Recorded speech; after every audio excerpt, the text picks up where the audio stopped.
that will have to also be factored into our upcoming budget. In addition to the diesel as well. Working closely with facilities, and it's been phenomenal, keeping it up to date and really monitoring it. Don's done an amazing job.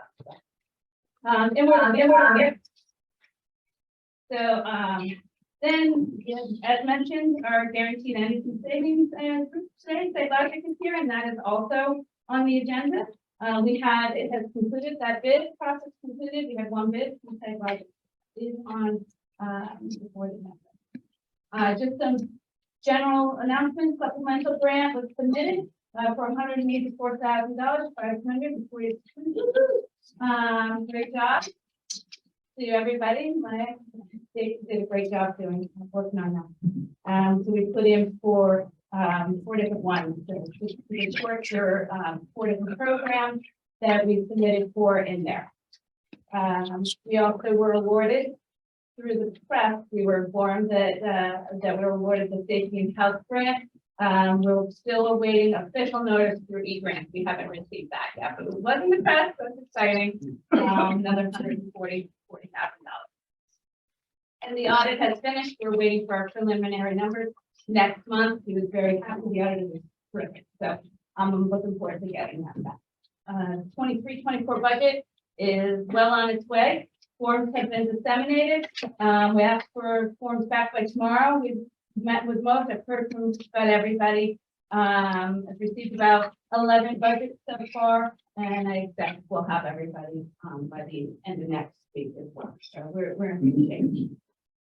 Board list, the bill list is on there, 312,000 on the agenda, and just to put in for the finance committee should be aware. Budget transfers will have to be on the next board agenda. We'll have to make a couple just like modifications in there, nothing substantial, but I wanted to make sure that you're informed ahead of time. That is it. You want to open it up to Providence?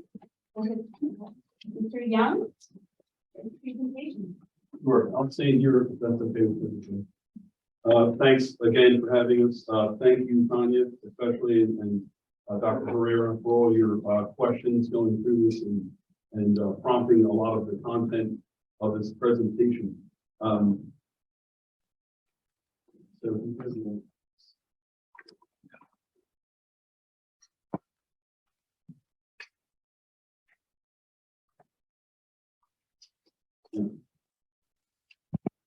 Yeah, so look at that second slide. It's just a quick agenda. I'll talk about ourselves, give deregulation talk about the market and the outlook of our history with the tech and the process that we're going through. So just a little bit about Providence. The next slide. I'm sorry. Over here. Yeah, so we have a lot of in-house experience. We've been operating as a company since 1997. A lot of expertise, a lot of interactions with a lot of schools, the Bucks, Chesco, Monco, Delco area. We have 140 school districts, tech centers, IUs in Pennsylvania, 11 inside the Bucks County IU. So I'm trying to share real quick. Yeah, I'm doing it right now. Hold on. Yeah, I'll just pull out my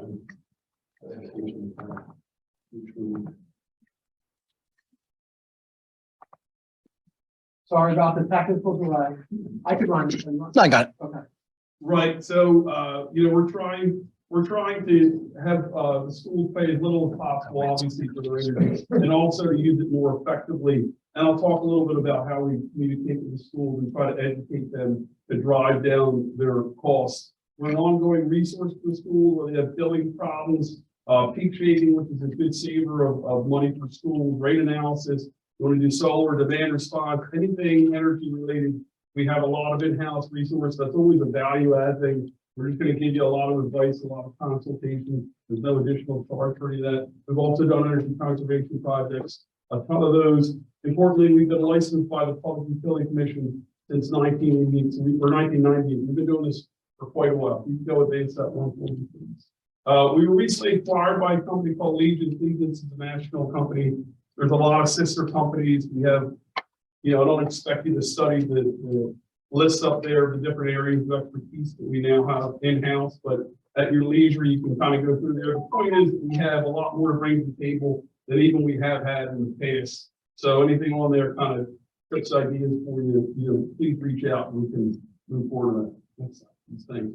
So just a little background about how we get our electricity. There's really two sides. There's what's called a regulated side and an unregulated side. We're in PICO here. We can't decide we want to go to PPL for our electricity. We can't say if we're in the UGI territory for that to give. We can't say that we want PICO. They have a local monopoly. It's called regulated because if they want to change their charges, they have to go through a process with the Public Utility Commission and say, here's why I want to charge folks more. And the Public Utility Commission will ask stakeholders and we'll have opportunities to input. Anyway, there's a formula process for that. On the left side here, everything on the left side of that blue bar, that's linear, is what we're talking about. We're talking about the market and grid costs, right? So there's an energy market that's managed by a company called PJM. It's down in Valley Forge. There are grid operators. They operate the electric grid over many, many utilities out to Chicago, down to the Carolinas, Washington, D.C. PJM stands for Pennsylvania, Jersey, Maryland, but it's really 13 states plus the District of Columbia. They're in charge of making sure there's a market for competitive electric supply. They're also in charge of making sure that our electric grid is resilient, right? And there's redundancy built in. You've seen places in countries such as California, Texas during that winter storm a couple years ago, we had brownouts and blackouts, and we had real terrible situations for people not having electricity. We see less of that here. Some of that is just because of our geography and some other aspects, but it's really due to the hard work by PJM at forecasting these things, allowing for it, making sure that the protections are there so we don't have these roving brownouts. We don't have them asking us to conserve energy during these peak times, to keep the grid stability. Now, the flip side of that is there's a tremendous cost involved for two main portions of it. One's called capacity, right? There's 10 or 20 days a year we use a lot of electricity. There's a lot of resources that are used on those days that aren't used throughout the rest of the year. We have to pay those folks to exist and say, hey, here's how much energy we typically need. Here's a buffer on top of that. We're going to go out and contract and make sure these folks exist. We're not going to leave it to chance to the market that these folks are going to exist. We're going to pay them. They transfer those costs to us as ratepayers depending upon how we use energy at specific times of the year. And this goes back to that other consultant side of it. We're sending notifications out to our schools, our tech centers, or IUs, and saying, hey, conserve energy in these afternoons. And your multiplier for those costs, capacity, right, which is the folks existing. Transmission is the big line that you see going across the countryside that bring it to PICO and then bring it to our buildings. We're paying for those based upon how we use energy during very specific hours. It's our demand, how much we're using at any one given time. And that actually marries quite well into the guaranteed energy savings act project, because this product allows for you to benefit from all the efficiencies, not just reductions in kilowatt hours, but reductions in demand that you're going to see when you do efficient things with your HVAC equipment, when you do things with your automation, when you do things with your lighting. That's going to have an impact on this side, but not just from, hey, we're using fewer hours, we're using less. A big part of the cost component to it. So I'm going to reference this again as we go forward, but it's important to understand when we're talking about these increases in prices, we're specifically talking about everything that's not PICO charges. Right, we're talking about these grid-related charges, either for that market-based price that we're paying 3.2 cents now, or for those extra 2 cents that we're paying in the form of capacity and generation on top of that, that we can manage a little bit more depending on how we use energy and how responsive and able we are to be responsive to the notifications that we send out. That makes some sense. Hopefully make a little bit more sense. Next slide, please.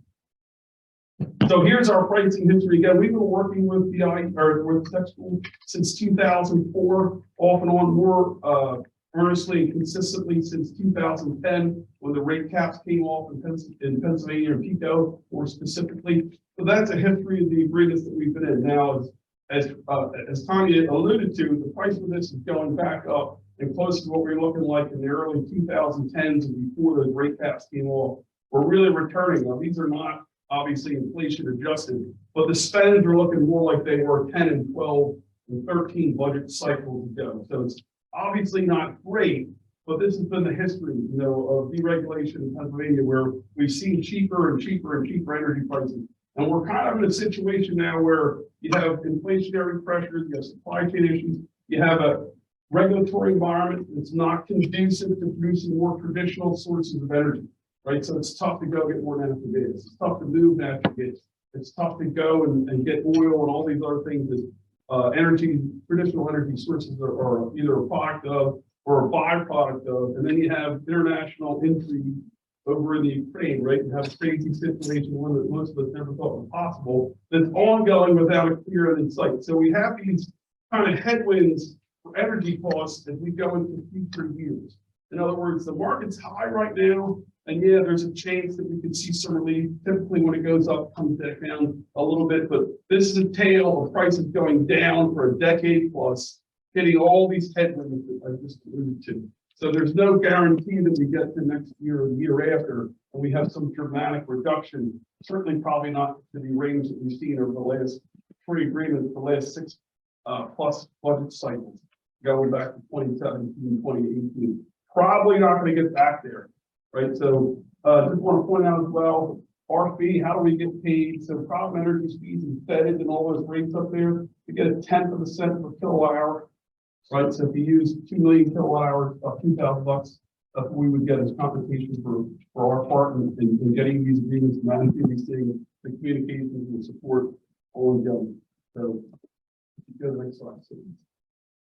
So this is a little tough to see on the screen. These are the budget reports we send out to our clients. Now, you obviously only have one account here, but if you had, say, 10 or 12, they'd be listed in that top section there, and they're broken out by bucket, by year. They're going to show you your usage, how much you're paying the utility, and how much you're paying through your agreement with whatever supply agreement we've got into. These are really helpful for the business managers and the folks that are trying to budget. As time goes on, we can have discussions about these. We can model these different ways. If you have other things we look at, hey, we're thinking about being 50% bigger. Hey, we're adding an account. What does it look like? We can do all that stuff. We can plug this in, and we give these out in the fall. We'll typically update them if something dramatically changes or as they're asked for. So this is part of the service that we provide. Again, go to the next slide. So back to what we were talking about before. This is the breakout kind of the agreement they're under right now, right? 3.2 cents is the energy agreement, right? So everybody in the group gets the 3.2 cents. The tech school here pays about 1.9 cents in that capacity and transmission. That's passed through. So there's agreement at 3.2 cents, and those capacity and transmission, the grid infrastructure costs are passed through to each of the participating schools, right? So that's important because if we just baked it all together, the folks that are at 3 cents for their capacity and transmission are going to win, and the folks that are at 1.9 are going to lose. So instead of someone paying 5 and someone paying 6.5, we're both going to pay 5.7. So there's going to be cross subsidization and those aggregations where you get one fixed price for everybody. There's also a lack of incentive over time to undertake the things you're taking now, right? If you're doing a guaranteed energy savings act and you're reducing some of these inputs, you don't get the benefit of those when you have a fixed price. These capacity and transmission charges change every year based upon your actions, your demand during those summer hours.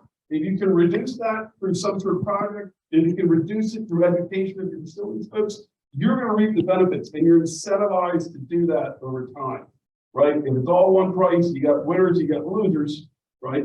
Aggregations that do that are just not smart enough, and that's why some people who really focus on efficiency leave them, right? Because they can't control that controllable portion of this. So we allow for you to do that. We encourage you to do that. We send out the education. Hopefully that you'll be able to be responsive to. Again, as I was saying, Tanya, we know that you spend a lot of money on a lot of things. Energy is one portion, significant, but you're creating an educational environment. We're trying to educate folks. We come up and give presentations at the IU. We give presentations at the ASBO, right? The one in Lancaster. We were up at Kalahari last week talking about the fuel bid, incidentally. When we're going to those things, we're trying to share information so that you're winners, right, on these budget spends, and that you like us and we get to stay, right? So it behooves us for you guys to pay less and less. And again, all of our stuff is disclosed in our agreement. Again, that was signed 18 years ago now, hasn't changed. So hopefully that makes some sense. That's what we're moving to. About 5.1 there, up to, somewhere a shade short of 9 cents. That's the projection of that 6.7 cents. We hope to do a little bit better than that through the competitive process. You can go to the next slide. So why are we in these energy, these dire straits for energy? There's a lot of things that geopolitics we talked about. Weather is always a driver. But one of the main things that drives the cost of electricity is actually the cost of natural gas. I won't go too deep into this. The blue swath is a range of storage, right? During the winter months, you're withdrawing gas that's been already brought out, extracted, cleaned from the storage. During the summer, you build that up. The storage level that's given out by the Energy Information Administration each week, each Thursday morning, 10:30, in fact, gives direction to the market. They're saying where we're in relation to historical storage numbers, right? Storage report comes at 10:30, the market reacts. We're below it, we're recovering there. The red line or the segmented yellow line is a 5-year average. The closer and above that we get, the less stress there is on the natural gas market. In turn, we're checks and breaks with electricity. There's a lot of moving parts to it. I won't belabor it unless you have questions, of course. If you go to the next slide, please. One back, yeah. So these are the costs, these are wholesale costs for electricity, and they're all in relation to their all-time low. The set of bars on the left side that says PJM West Hub, that's where we get our electricity from, right? So this is just showing you that, hey, the energy for 23 is dramatically expensive compared to the all-time low, right? And then in successive years, it's dramatically higher than the all-time low, but it's certainly less than 2023, right? So when we go out, say for a 36-year agreement, or a 36-month agreement, we're using those outer bars, right? So orange, green, and I don't know if that looks like tan on there. We're taking portions of them and we're averaging down these costs. If we went out and got a 12-month agreement, we'd be in the harsher points of that bar chart, right? By using those extra years, we're taking some of the sting out of that first year, right? So we get a 12-month agreement, it's all, pretty much the blue and the second bar. And if we go up for a 36, we're able to buddy in some of these outside years. And the question, of course, is, well, what if the market goes down? So this is a hedge, right? So anytime you hedge, you have to leave something on the table, right? You're going to be guaranteed some rate for some amount of time, but you're going to leave on the table the fact that it could go down in the future.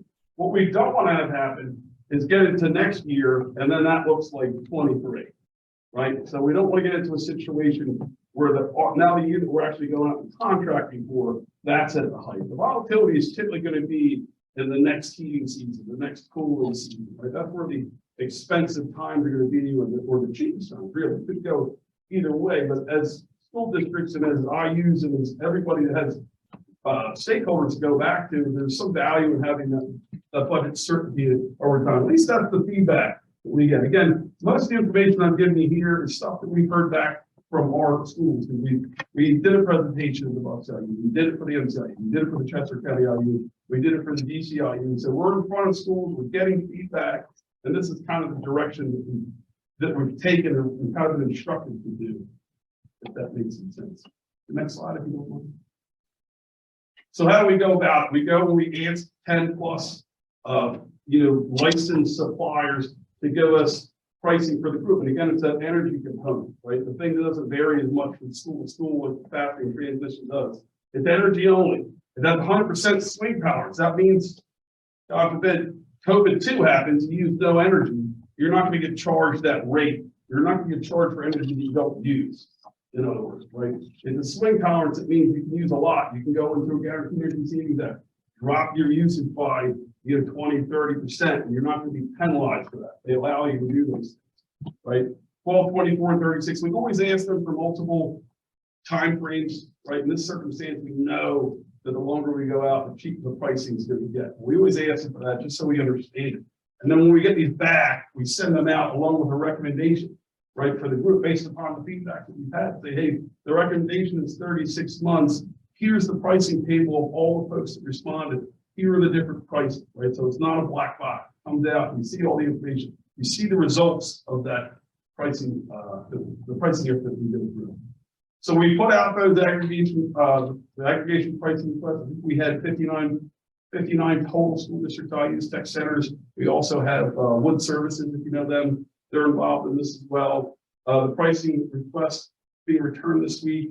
We have 2 weeks to kind of button up and make sure everybody can confirm that they want to be part of this, right? And then we ask for a final refresh, and that'll be that first week of November. Important to this, though, you have to be committed to the process.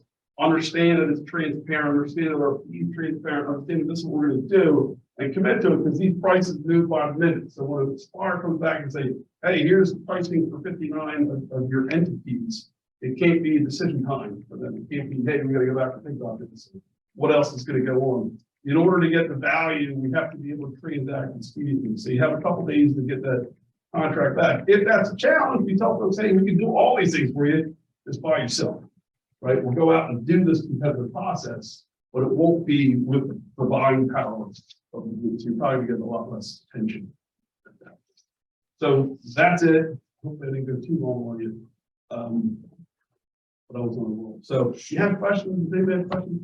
I had a question that's probably for you and or SiteLogic, and it's actually Megan's question, but she's finished the meeting now. She had brought it up before Question? about, we have a roofing project coming up. Right. And could we offset some of the taxes or some of that, the cost of that roofing project if we go and put solar panels on the roof or something like that, which would also help with our energy usage in the future? Obviously, we still have to make this decision now, but, you know, Yes. at least, which she could probably It's like explain. virgin question. Yes, she could explain Yes, that. I'll let you go. it's solar viable is a possibility. And the answer is maybe, right? So we've seen certainly in situations, I know that there's, I think Quakertown School District's and municipal aggregation, we're with Lee Heighton, school district, we're in the process of trying to do a solar project for them. So there's plenty of schools out there, they have a lot of land where they have, you know, they're doing something with their roofs where they're trying to bring that in. And the answer is maybe, right? Because they've changed a lot of the subsidy through the IRA, the Inflation Reduction Act. They've actually increased those subsidies pretty dramatically. If you're in certain zones that have been affected over time by natural gas or oil extraction, coal extraction, especially some of those places in the outer parts of the Lehigh Valley, you can actually get even a little bit more. So the only thing you can do is do an analysis and see if it fits, and then compare it to what you're paying, and then think about, you know, I spoke about a hedge, right? Putting in a solar array is a hedge, and you have to decide whether it makes sense for you initially, but if there's value in having that consistency in price, a set price over time. And then of course you have to think about, you know, what type of technology you want to have and all those other things. Like there's a whole process that goes into seeing how viable your solar project is. But I can say, I'm sure you have a lot to say about it, or could have a lot to say about it.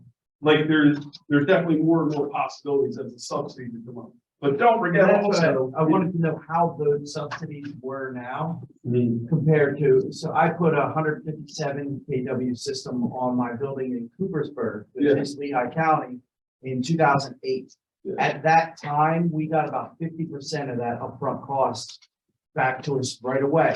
Yeah. So we didn't, it didn't make sense for us to go to like a lease to own type of thing, Yeah. like what Quakertown's doing, Yeah. which now Quakertown for the next 20 years is subsidized or is forced to pay this fee on top of their regular energy Yeah. fees. And it's probably not as, so So that's what the things. real question was, is are the subsidies up for those now? So, yeah, so historically, this investment tax credit had been 30%, and we're gonna go to 26%, and then 22, and then finally 10, and residential folks are being excluded from that. So it got to the 26% level, I don't know, 2019, and there was a law passed that kept it at 26% for a couple of years. This inflation, and it was supposed to sunset in 22, at the end of 22, and actually go to 22%, and then eventually to 10%. So with the Inflation Reduction Act, they moved it back up to 10%. They extended it for 10 years out to like 2030, 2030. So there's a longer window of assurance. We know that it's going to be there. So it's back at 36%? 30%. 30.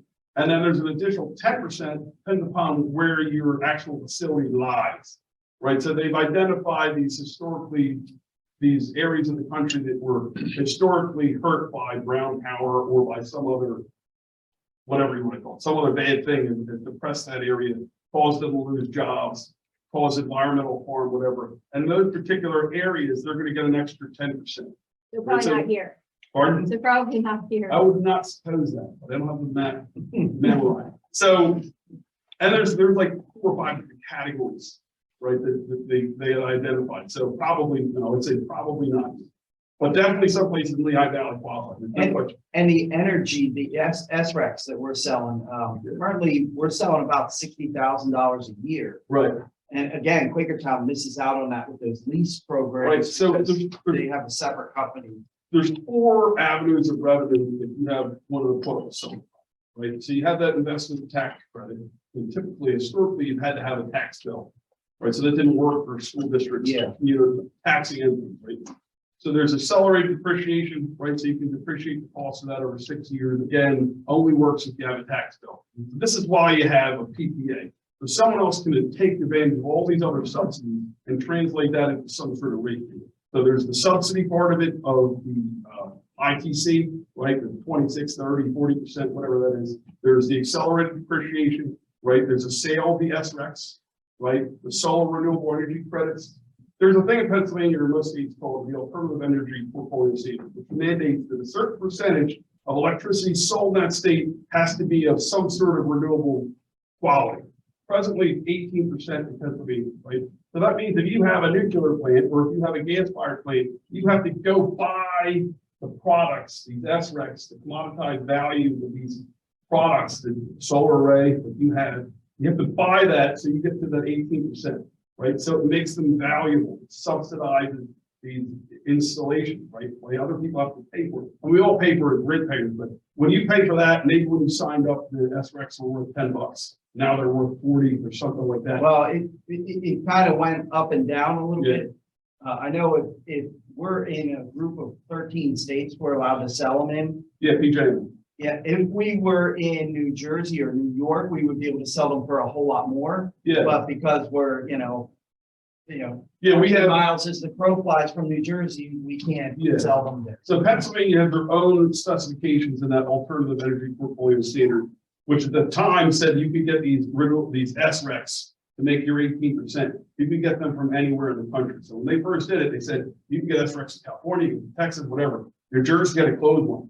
If you wanted the SRECs to get your 18%, there's the percentage. You had to buy them within New Jersey. So that drove and continues to drive their market up. In Pennsylvania, we've had this 18%, and it's been filled in over a long time. So you were able to lock in with those you're going to lock in with a big solar array or whatever. You're not just going to go to the market. You're going to get a long-term deal to make your numbers, right? So ours are at $30, maybe theirs are at 200. Right? It's a big difference. That's why you see solar all over New Jersey. You don't see it necessarily in Pennsylvania. So to the point, are you keeping the SRECs so you can make the environmental claims? Are you selling them to subsidize? Are you going to install it yourself, sell those SRECs, commoditize those ITC tax credits and sell them? So the answer is, you have to know what you're talking about, right? You have to look at it. You have to see what type of system, the type of technology, the size of it, right? Is there a PPA? What's the escalator, right? What are you paying now? There's like a lot of moving parts, but the answer is, yeah, it's definitely worth exploring, clearly. Yeah, certainly something to look into. Thanks, Yeah. So we're asking to basically, approve the letter of exclusivity tonight. And approximately November 1st, those rates will be provided to us. Yeah, we'll send over the recommendation, we'll send over the pricing sheet, right? And as long as something doesn't go sideways, right, if it goes up to some dramatically higher percentage than we're talking about now, then we'll take another look at this next month or whatever. But if everything goes to form, you have a recommendation, the expectation that you sign the agreement for the next contract period, which is almost certainly going to be 3 years. Because of, I said, there's some savings or not savings, but you're just borrowing from the future to kind of level off that cost. Okay. Thank you. Does Jesse have any questions on that or concerns? No. Okay. Thank you for your Thank time. Certainly. Would we like John to stay for the regular meeting? Any questions or you offer to do it? I'm happy to say. Okay. Thank you. Oh, so I'm sorry, did you say we're doing the lock-in for 36 months long? Is that the option we're going with? Everybody's comfortable with that? Yeah, that's what I said. I think we've covered pretty much everything, and we've had the opportunity to ask the questions now. So, yeah, I mean, you're welcome to stay if you want, but I think we've exhausted all of our questions. I'm a hero. let me just, say the one parting thing, and thank you for that. You know, we look at the resource in the school ongoing. Any questions from you, we appreciate, we're here for you. Thank you. Thank you so much. Okay. We'll roll right into, for the guests that just got here, with Chef Underdown and Fortunato has a wonderful, dinner and some pastries. Please, feel free to try those out, created by our students. Our program meeting is going to focus tonight on marketing, career counseling, enrollment, retainment, and admissions. Part of the reasons why we're looking to modify is currently relying on the SEND school districts to appropriately place students in a timely manner. They know the students, and at the tech school, we know the programs. So we're looking to work collaboratively. We had a meeting with the assistant superintendents, myself, Tanya Nausnick, who has experience in recruiting, marketing, enrollment, and Hunter and Polytech. Stacy Papula, who has experience at Middlebucks Institute of Technology, and Dave Thomas, our distinguished school leader, happened to be there that day as part of his ongoing visit. And Dave has 4 years of CT experience in Pennsylvania at York Tech, one of the career tech schools in Pennsylvania, and also in Maryland. We worked with the assistant superintendents collaboratively, trying to come up with this process. We then met with the superintendents, with Dr. Bolton, Dr. Horner, and Dr. O'Connell. And like anything else, it's a living document. It's plan, do, study, act. So right now, we currently do not have any ranking standards in place.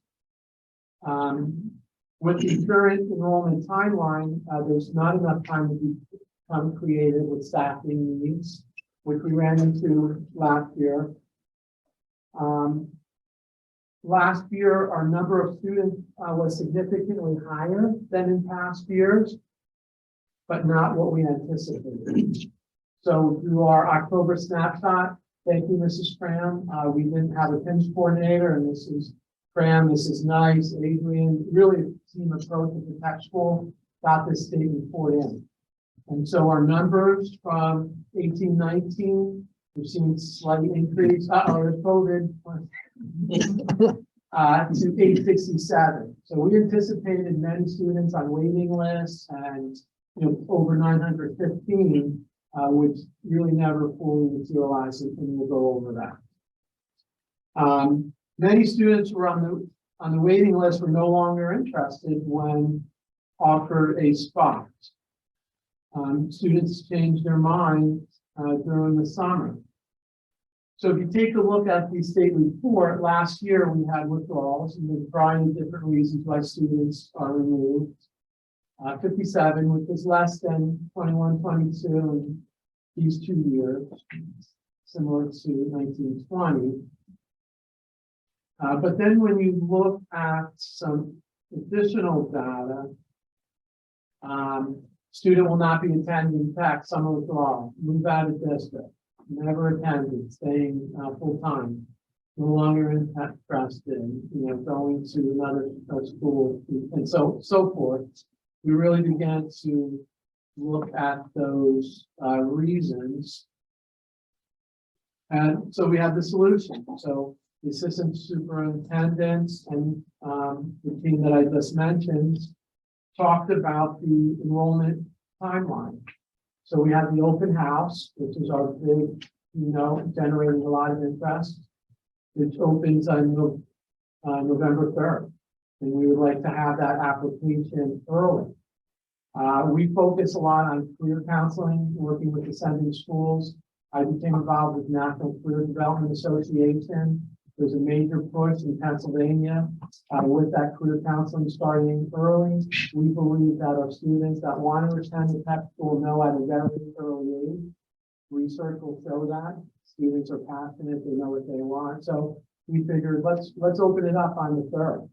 Adrian generously agreed to set up 40 Chromebooks in the cafeteria, that open house, and generating excitement. Let's sign them up. Let's start that application.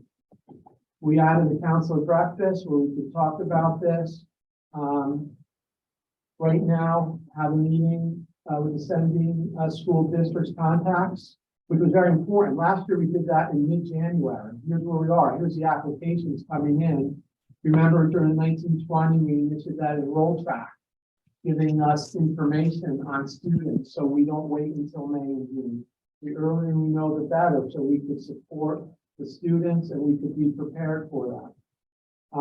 And I think that's a key component. So I'll send that out. My team will send that out. Here's where we are. Priority application closes January 5th. That was a month ahead of time from usually Valentine's Day, because we want to move up the enrollment, so we're not doing this during the summer. We'll have a district representative meeting to review those number of openings and review last year's placements. The CPAC, or Assistant Superintendent, will recommend students, and this is all based enrollment on our articles of agreement with the average daily membership. So the percentage of students based on that calculated number, which we'll have, but we work collectively, collaboratively through school districts to make sure that we could serve the most amount of students here at the tech school. We've developed, and you'll see that, a rubric to codify and make it measurable. And again, this is a draft, and we'll continue to work with the school districts, but students, parents, counselors will be notified of their acceptance. And we also want them to commit, the students and the parents. So we don't want those withdrawals. You'll have a short time for 2 weeks to say, yes, I accept. We did find out there was very few situations where students or parents change, and then we don't want to keep other students on the waiting list out. So then we go to the list again, and we will have continuous rolling initiatives. And then most importantly, we did this 2 years ago. We have transition meetings with case managers and the CTE teachers to be able to fully support our wonderful population, currently around 38 to 42% of students with IEPs. Those meetings are important. Situations this year that we could provide resources and training for our teachers if need be. They have to support the individual needs of those students. We have wonderful facilitators and teachers that want to support those students this year, being creative during lunch. So I think that those meetings are very important. Again, close applications early, require students and parents to commit, have 2 rounds of acceptance, and that IEP. Our admissions process that we have collectively, the group CTE and the school districts are looking at student aptitude, interest, and professionalism. The enrollment timeframe, which I just went up, we would say student interest and essay, which has always been on the application, is, in your own words, why would you like to come to the tech school? What are your career goals? That application has helped us all determine students' enrollment, putting them in the right program with the right support at the right time. Professionalism, a lot of attendance is a key component for our business and industry. We want to work with the sending school district and say the importance and value of attendance and getting them in those good habits. And we believe that that is a key component. Originally, we had this numbers at higher, and when we worked with the assistant superintendents, they said maybe put a little less emphasis on the attendance and the discipline and a little more on the interviews. And we listened and we changed those percentages. The visit tour, which is always on the application, 10 points. And we're also looking for those interview questions for retainment. As career counselors, as workforce development professionals, we want to make sure that students know what they're getting into the program. At the tech school, we have the best knowledge of those programs, and we believe we're going to invest the time in that, our counselors, to go out and interview the students And there are similar questions, make sure that they know about the program, it's a great time. And, these are the questions. We also, to make it fair and equitable, have developed the rubric that goes along with this. I think Dave Thomas, a distinguished school leader, who successfully used these interview rubrics in the past. Stacy Pakula at Middlebox has used these, and Tanya, the various stays of the three tech schools about interviewing students and really to help retain the students. And so we, again, full disclosure, different points that students can earn for the professionalism. The suspensions, not having that self-control is very important in the career tech school. Having occupation, none of our instructors are here. They'll be able to work safely and independently. It's a little different than in the semi schools where the students are in rows, etc. All of a sudden, it's a different setting that they're working with equipment, so it's very important. And that brings us, is there any questions? I'll stop and breathe. I do have a couple. All right. So I saw David Kahn is now on this Zoom. Mhm. And He's right there. You're here. I didn't see you sitting here. Chris. What's in that there? I got them all, but these are for reading. He's too far. I've got the math on it. Okay, so the questions that, we had an education and curriculum meeting on, Monday this week in Quakertown, and some questions were brought up by our administration and some comments that I said I would do my best to get the answers. So the first one was, that this new, it's not a policy, this new procedure for incoming students, goes against what are articles of agreement. And I wanted to check with David Kahn and see. Article 14 of the Articles of Agreement actually specifies, it's an interesting language, I could have brought it with me, but it's, okay, so if you look at Article 14, at the end of the day, it's the JOC which can establish the criteria. Oh, there you go. So it anticipates what Dr. Herrera described, which is there be a collaborative discussion with the assembly. In fact, the second to last sentence talks about cooperative action of the administrative and guidance staff for the homeschool. But then the end of that sentence is in conformity with admission standards to be agreed upon by the joint operating committee.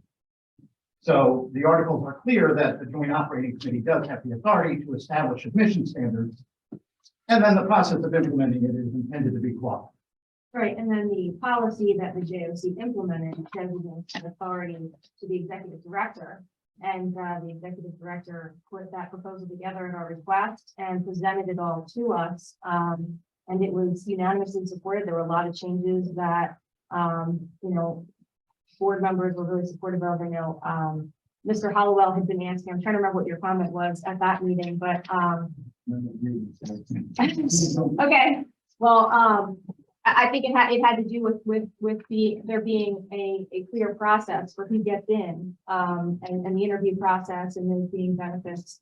And so that was presented and unanimously accepted by the JOC. So I know that recently there's been a presentation with the assistant director, with assistant superintendents and superintendents, and I know that you had made at least change the percentages as you indicated based on that recommendation. So it sounds like it's a good plan.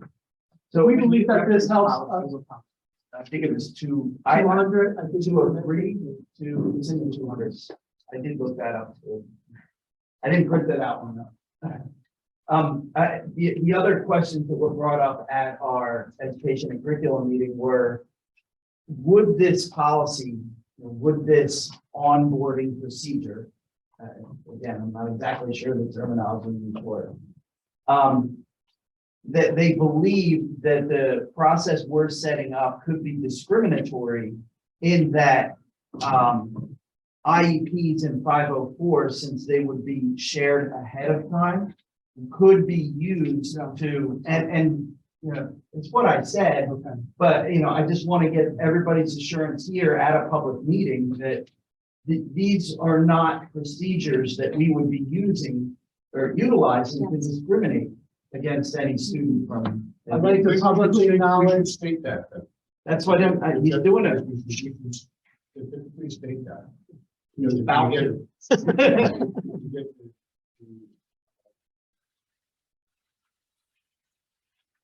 authorities in the first thing they're going to start is, what is your problem? So if we specifically state that, that's accepted right off the table. Karen Freak, who's been wonderful this year, she's a special ed specialist, who reviewed this at great length internally. She's been amazing. And we asked that, is there any way this discrimination? And no, and we people never are intent to do that. As a matter of fact, having a set standards, eliminate that. Because we, yes. But more specifically, the actual IEP or 504 information won't be shared with the textbook until after the admission process is completed. So I get that. Yeah. Still, I'd like to have it specifically stated that this is, you know, part of the information at some time, it's not used for the suitability for enrollment. Yeah. No sense in that. No, and the third question sort of that I really only have 3, so that it's good. We had a 2-hour meeting and I boiled it down to 3 questions. So third question is disciplinary and attendance information.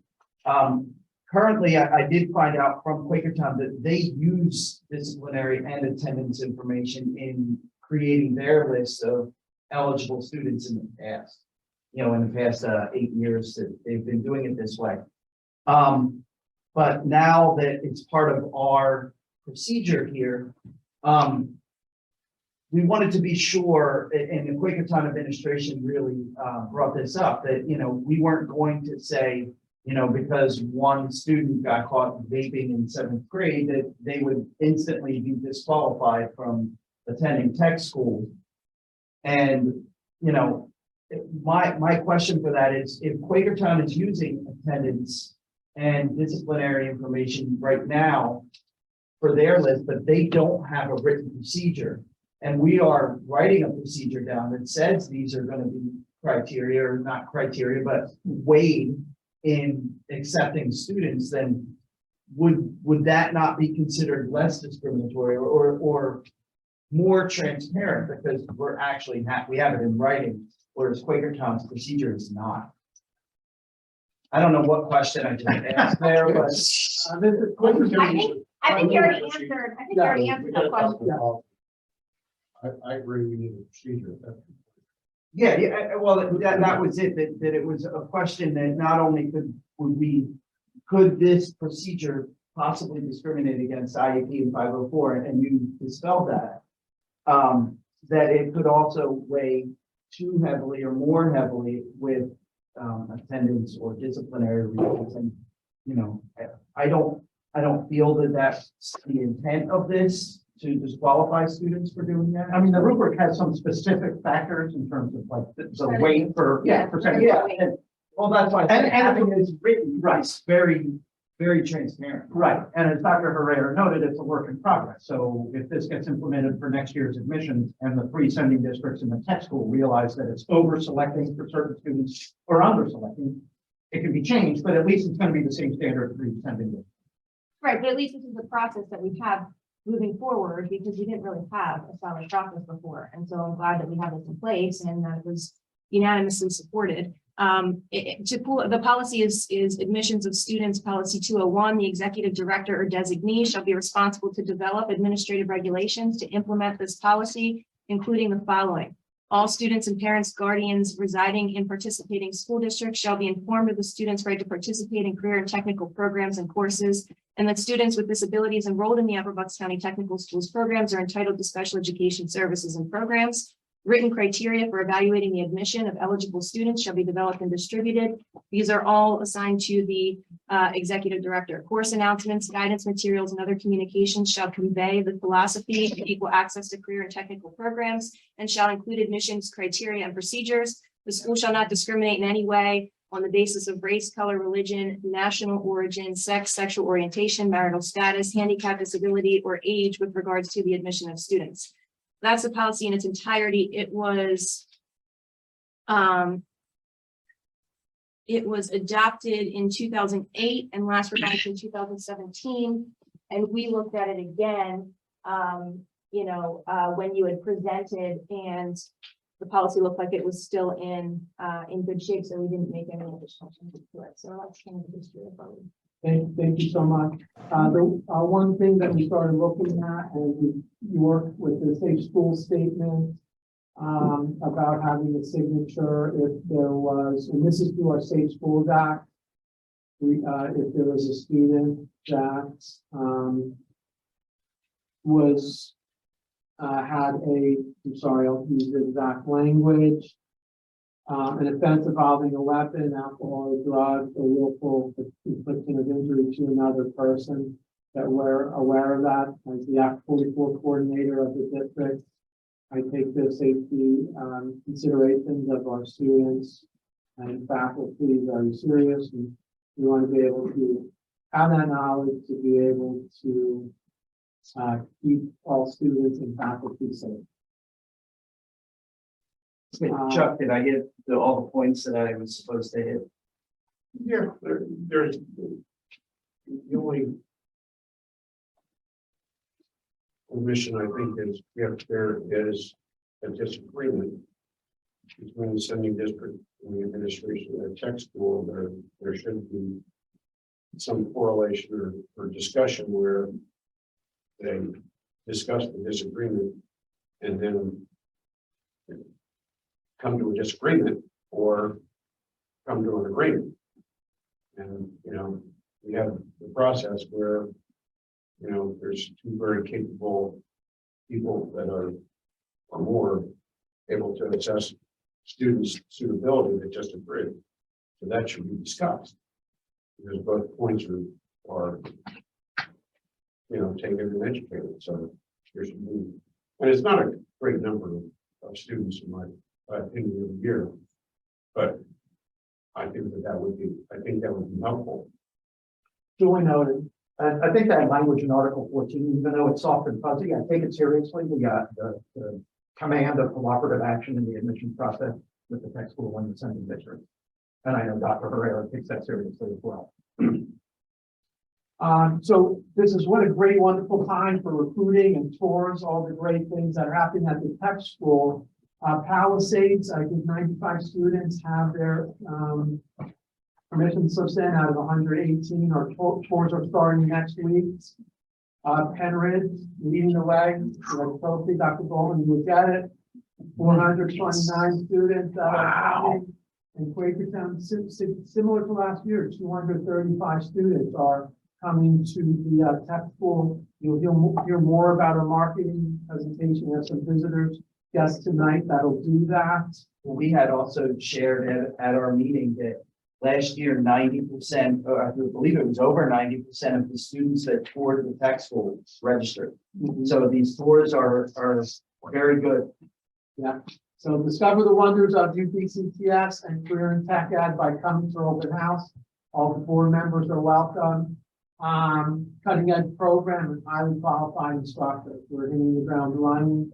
We believe that more students should be have the advantages and receive the value of CTE. We got some special guests here tonight. We hope to continue to provide these resources and opportunities to more students in the county.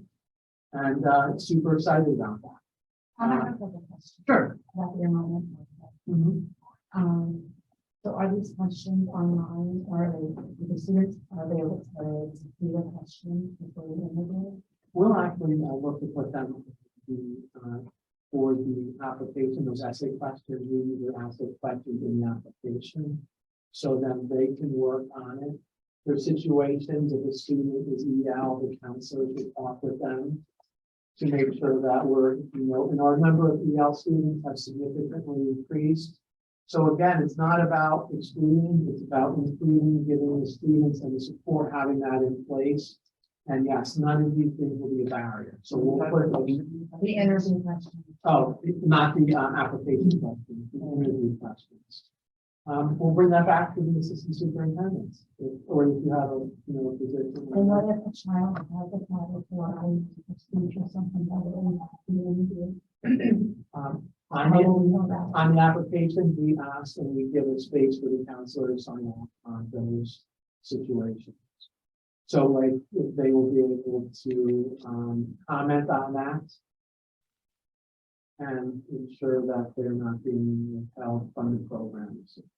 I thought we figured out things like kind of stuff like when I used to live out for after. So we would know before. It's a great question. We should make sure it's clear. The rule, the general rule will be you're gonna get the tech school will get that documentation after admission. But if there's some disability that will impact the admission process itself, then I think we need to make sure the sending school district counselors know that they need to kind of affirmatively let us know about that in the application. Yeah.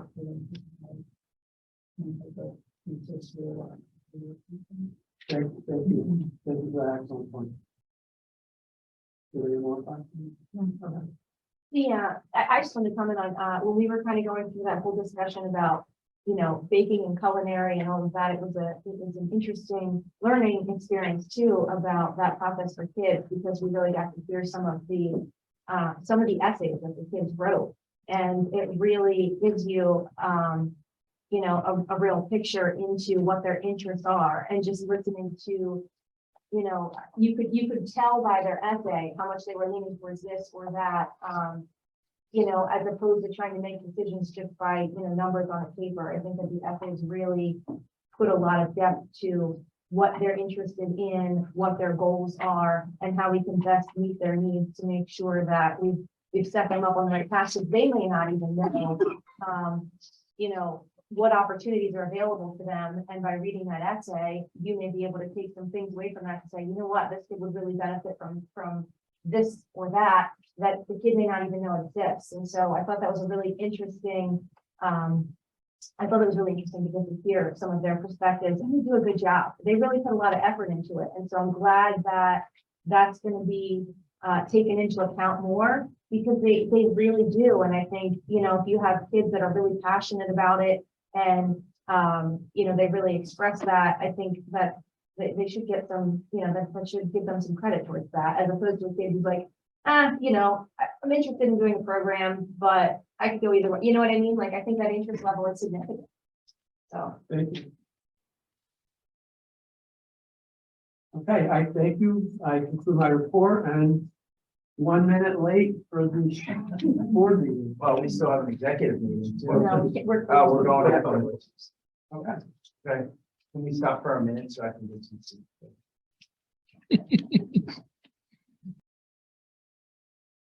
All right. I call the West County Technical School JOC meeting to order. Please stand for the pledge of allegiance.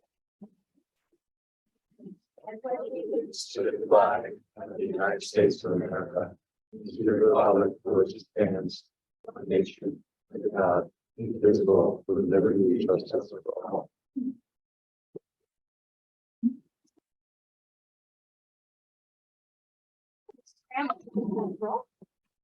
Ms. Janice Clemens here.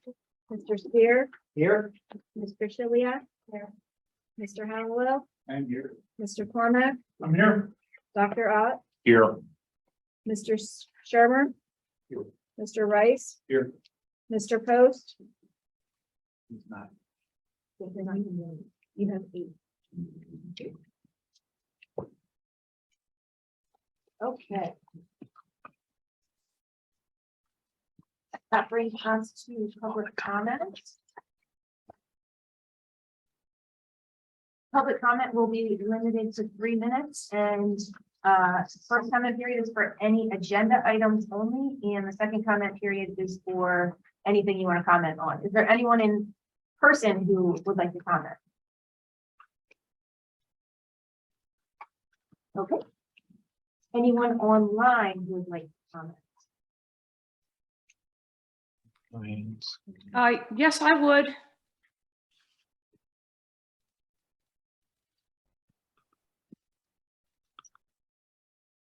Nope, one hand. Hands up. Mrs. Overton?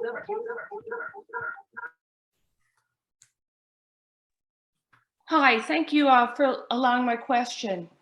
I had a question about number 5, administrative reports, item B, highly qualified and certified staff member may be armed. I'm sure before this would be put in place, you'd have some comprehensive policy that would need to be approved, but I had a lot of questions about it. I wondered what was driving the decisions and if the sending districts have armed personnel in their buildings. I was wondering if the stakeholders, students, parents, teachers have been asked about this and how they feel about it. I wondered what it meant to be armed. What type of weapon or weapons would the staff member be having? Would they be on their person or stored in the building? And my question also included how many rounds of ammunition would the staff member have? And would that be stored at school? And would the weapons be visible to students? What position does the staff person hold, and will they be able to perform all their duties while armed? And would this person be adequately screened for vision and hearing? Would the taxpayers be obligated to fund target practice, ammunition, and gun storage? And finally, would the fact that a person is armed in the school affect the school's liability insurance in a positive or negative way? So that's that on that issue. Thank you. Period. I'm going to have Mr. Khan speak to your questions. Okay. Are there any other comments from anyone online?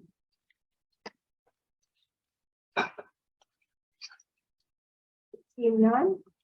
Mr. Khan? So, Ms. Overton, many of those questions I can't answer for security reasons. The level of detail of some of the questions we would not share in public. But I do want to address kind of generally a couple of the specific issues. So the school code allows for 3 different categories of security personnel in a school: school police officers, school resource officers, and security guards.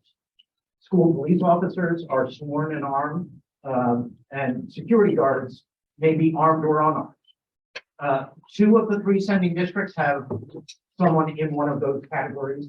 I don't believe the 3rd does. I will find out the answer to your question on liability insurance, as that is not something I know off the top of my head. However, the presence of armed security in schools is now relatively well established, so my guess is it doesn't have any. And then lastly, I did want to point out, and some folks already know this, we also currently have an arrangement with Bedminster Township Police. So in fact, although I'm not going to talk about this particular agenda item, it is true that armed and uniformed police officers are visible to students on any given day as they come and go from the space they are currently utilizing. But that's about all I can do in terms of the level of detail you asked. That was helpful. Thank you. Oh, one last thing. Those same sections of the school code obviously have very specific requirements about the level of qualification for anybody who is going to be in one of those categories. And obviously we will comply and have complied with all those requirements. Yes, I would say above and beyond all of the requirements. Okay, that brings us, first I'd like to announce that we will be having an executive session after this meeting to talk about personnel matters. And that brings us to our administrative reports and the director's report, Dr. Guerrero. Okay, thank you. Welcome, everyone. We have a full house here tonight. I'd like to start off by saying how excited we are and lucky to have Stacey Couture on board. So Stacey, thanks for coming to the technical. At this time, our student of the month, Austin, would you please stand? All right, so.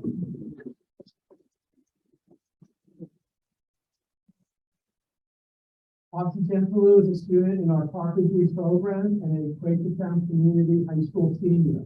He's a first honor student and received the outstanding level 1 and 2 awards in his program.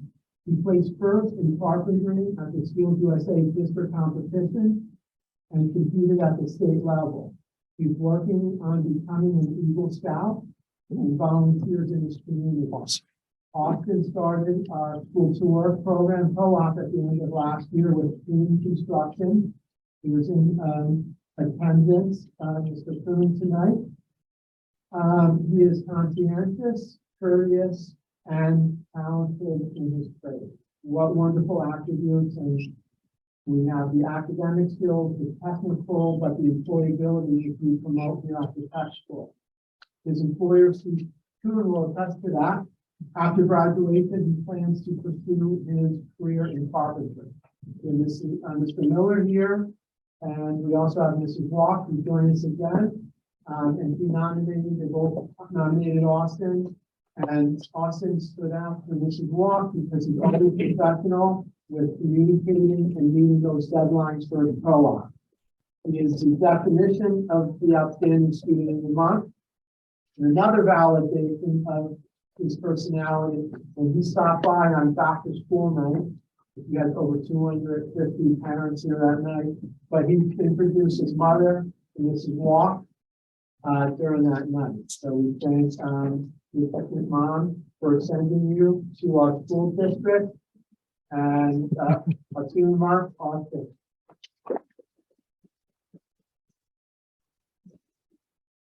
Hope I don't have your name Austin, because this is nice to be upset, but you're a gentleman. If I did, please correct me. Yeah, thank you. So, Mrs. Walk?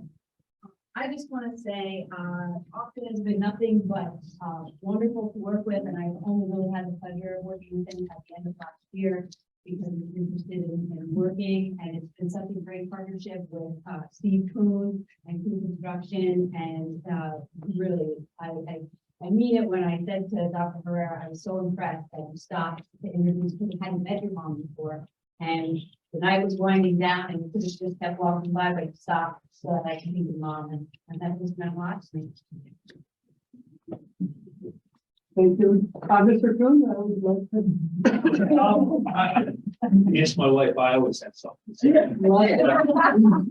look around here and it looks like I see a lot of important people that look at it. And I'm just a guy. Sorry to see you. Doing what you guys are doing because carrying out school. She's gave you an HR. Great work ethic. That is important. I thank you. We thank you. Arthur, would you like to say anything? I just want to thank the high school for giving me an opportunity to progress my skills.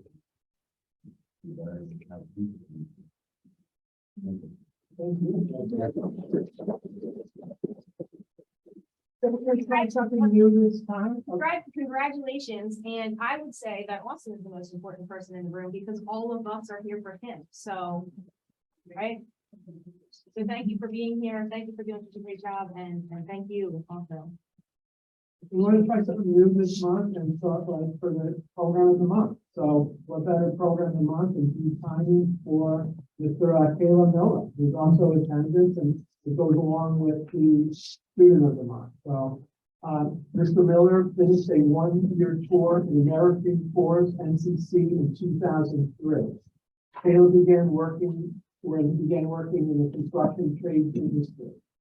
Using an education award from AmeriCorps, he obtained a Bachelor of Ed degree with a concentration in social studies and math from Touchdown University. With 15 years of experience in construction and 2 years in an academic classroom, Taylor began teaching carpentry at UGCTS in 2014. I'll never forget to cross the Caleb and saying, here's the key, we don't have a shop for you. He was working in the old diesel garage, we used to store the buses and saying, Caleb, here it is. It's all yours. And it's all yours. Good luck. And what a program is made of it since. And he now possesses a master's degree in instructional technology and his ninth year as a career in technical education teacher. He's a master teacher, a gentleman who lives in the community with his wife. We can't say enough. During our tour with Mr. Thomas, Dave Thomas, similar background. And the first time he met Mr. Miller, he goes, "You got a special teacher there." Mr. Thomas, if you want to add anything? No, I've been in this 45 years. And we've been around a long time. It doesn't take long to, I hate to say, sign somebody up. And I can just tell right away the quality individual. In fact, 2 days ago, he did a Zoom through Temple University for, I would say it would be here for new teachers. And it was one of the best presentations I've seen in a good while. So if I was still in New York, I'd be trying to steal.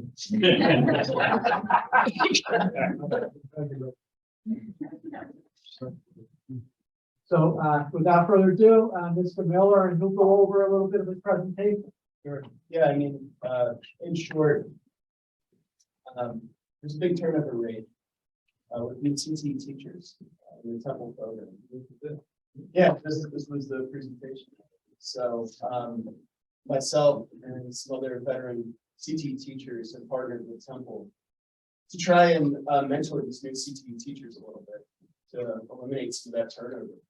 Oftentimes they come in with 20 plus years of industry experience, but not a day spent in the classroom. So my philosophy, how I run my program, and also how I'm approaching this, it's a little unique in that I had time in the classroom before I started teaching CTE. I had, the education degree and the pedagogy that comes along with that, in addition to years of experience in the industry. So I'm doing my best to try and help prepare them and meet them with that other component that they lack when they come in, and give them good strategies for classroom management, student engagement.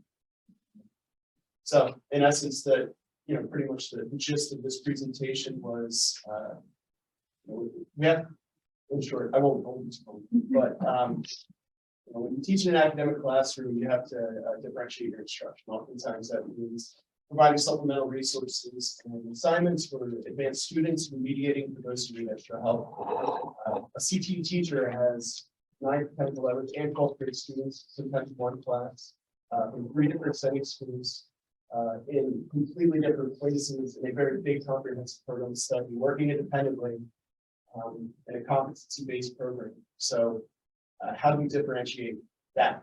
So essentially that's what this presentation was about. Some of the best strategies I've come up with, some other teachers as well at CTE. Essentially, how do you form yourself so you can meet each one of those individual learners and give them that? Typical lesson and the amount that goes in there, how to support a lot of learners, the level of quality. That's, and I just finished that master's in instructional tech, so it's all very closely integrated. Thank you for sharing your knowledge. The ones that can help the students down the road, help people get better, right? Helping students along the way. Right. Well, I want to support institute teachers like technical education. And I've been hearing really great things about all of our new hires, all the new people that are here. And, that's a big piece of that, making sure that they have the tools to be successful when they come in. So thank you for that. I'm seriously hearing so many compliments. Everybody really loves the new people that are in here, the new programs. Everybody's really excited about it. Look forward to seeing them at skills this year too. Your students. Me too. It's very that they score first place as a junior and then have a second practice. Right. Yeah. By the way, there's no pressure. So, a final, does anyone have any other questions for Mr. Nolan or Austin before they go? If you'd like to, for your video is here. Over the last week, we asked Corey to say, how do we capture the essence of Upper Bucks County Tech School? Right, we know students are gonna come, they're sold, right? And Corey is from PBR Productions. I went to his open house. How many years ago did you start? Mr. That was about 3 years ago, the open house. The impressive about Corey, he's in Turkey. He brought his he's a CTE Skills USA winner. He has a CTE background. And he brought his tech teacher with him to the grand opening. I got to meet him that, and I'm like, he gets it. He gets CTE. Recently, Corey was at the Quakertown. They asked him to present in their career pathways meeting. And Corey, if you want to just, really were like, hey, don't forget about the tech. And if you want to comment on any of that, because you got to see all the different programs. But he put together a wonderful video, which we're unveiling for the first time, hot off the press tonight. Mr. Reiner.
That was a great point for the interview process, right? That's part of the advantage of that. That's awesome. That was really great. Thank you. Well, one of the key things in talking to the kids is when asking them, you know, as we go through, we ask a couple of the same questions, but I say, you know, what advice would you give other students, not saying, yeah, come to tech school or stay in high school? Honestly, what advice would you give them to help them make a decision what's right for them? And I mean, as you can see right there, the kids came from grade one, cycle 11, oh yeah, do this, do like, no, you gotta work, you gotta actually do it. The real work. And I thought trying to, especially like Dr. Herrera said, you know, last Thursday, I got lucky enough to go down to Quakertown and while they were doing the SATs, kind of get to talk to 9th, 11th, 12th. Started out with 9th graders, you know, interesting. Basically went around and said, what do they talk about? Still kids to stay to like, all right. So I went in and I had, you know, the different kids. What do you want to do? Like, what is your goal after this and what's going on? I got to talk to 9th graders. And they're like, oh, we're doing this, that, and the other thing. And it was easy for me to walk around with them and go, all right, go to the tech school, go to the tech school, look into the tech school. Then I got to talking to the 11th and 12th graders.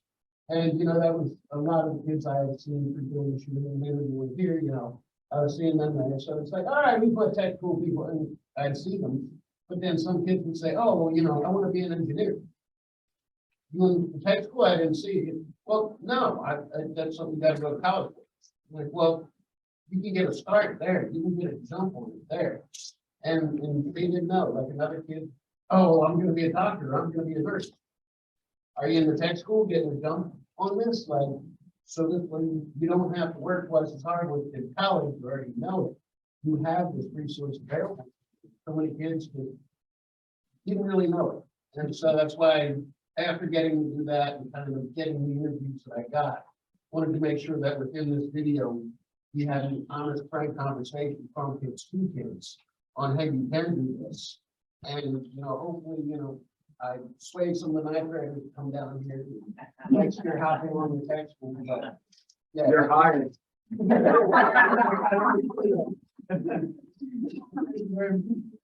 So what did you go to tech school for? I was tech school for communication. I went to Howard High School of Technology in Wilmington, Delaware.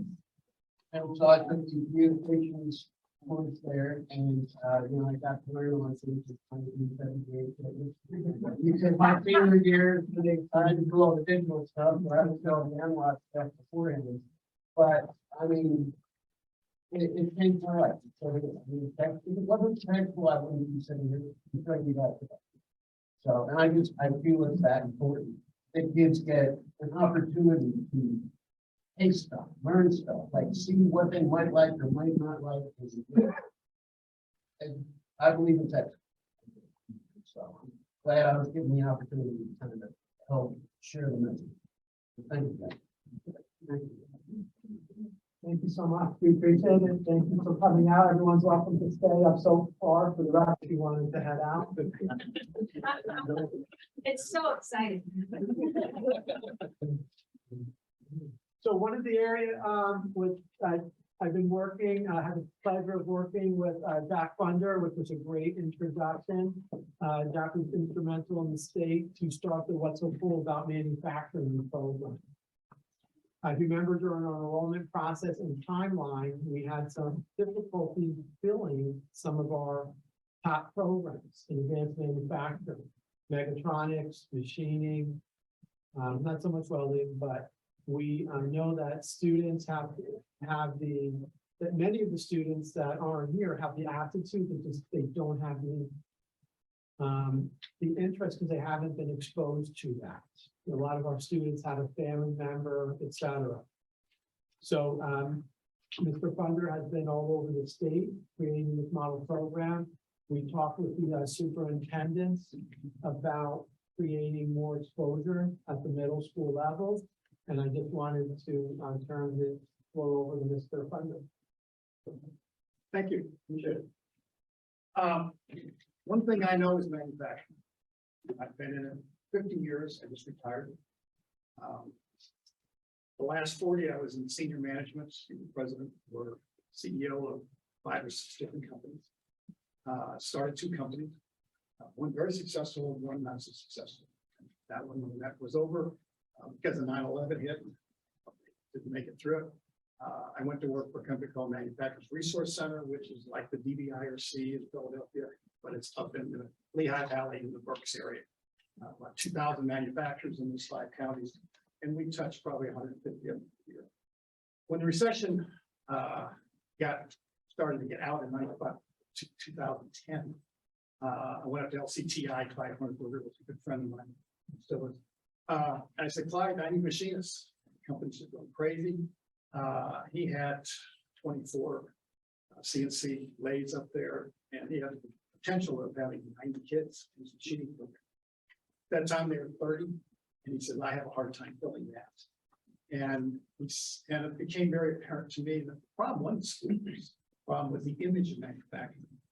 The old dark, dirty, dingy, dangerous kind of thing. And that's what started my mission in workforce, trying to educate the younger generation.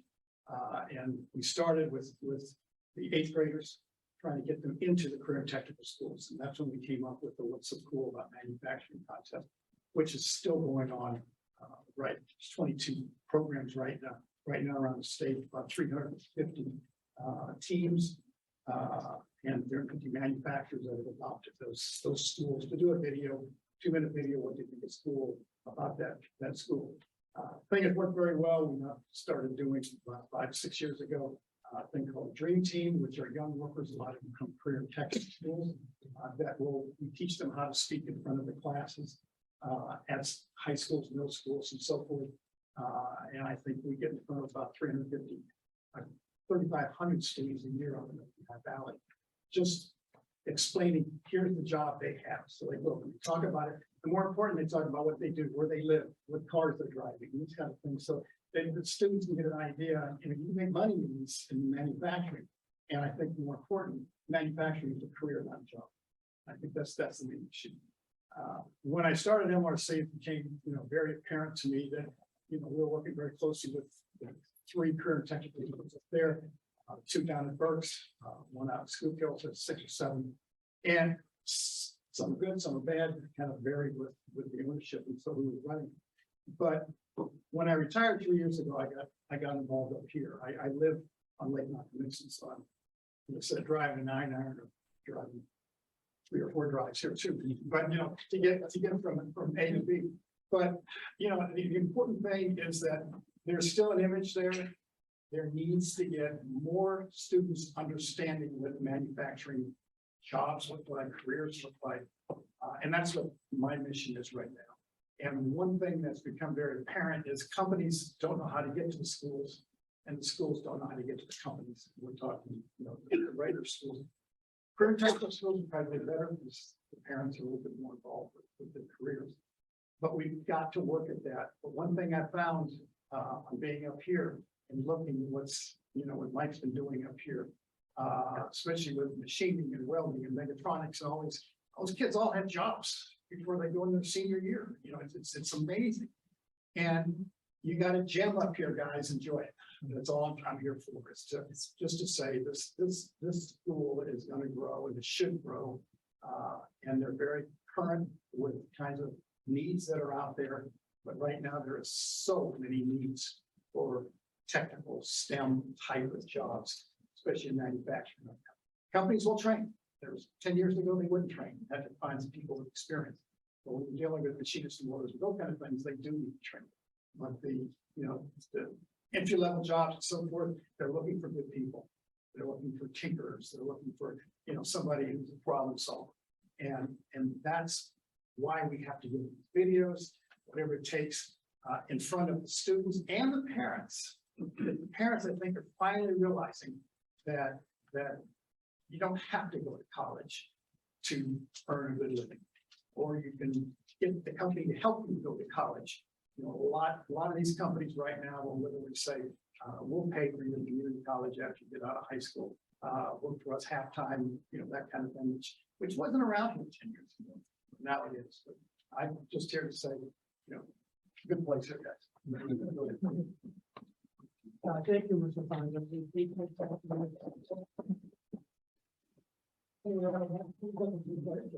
The video that you mentioned and that we all saw, Are you planning on distributing that out to the sending districts? And social media, we need to do that Yeah. collectively, promote the open house, we have to be very, aggressive in getting that word out. Yeah, I would ask, send it to, Gary up in our PR department.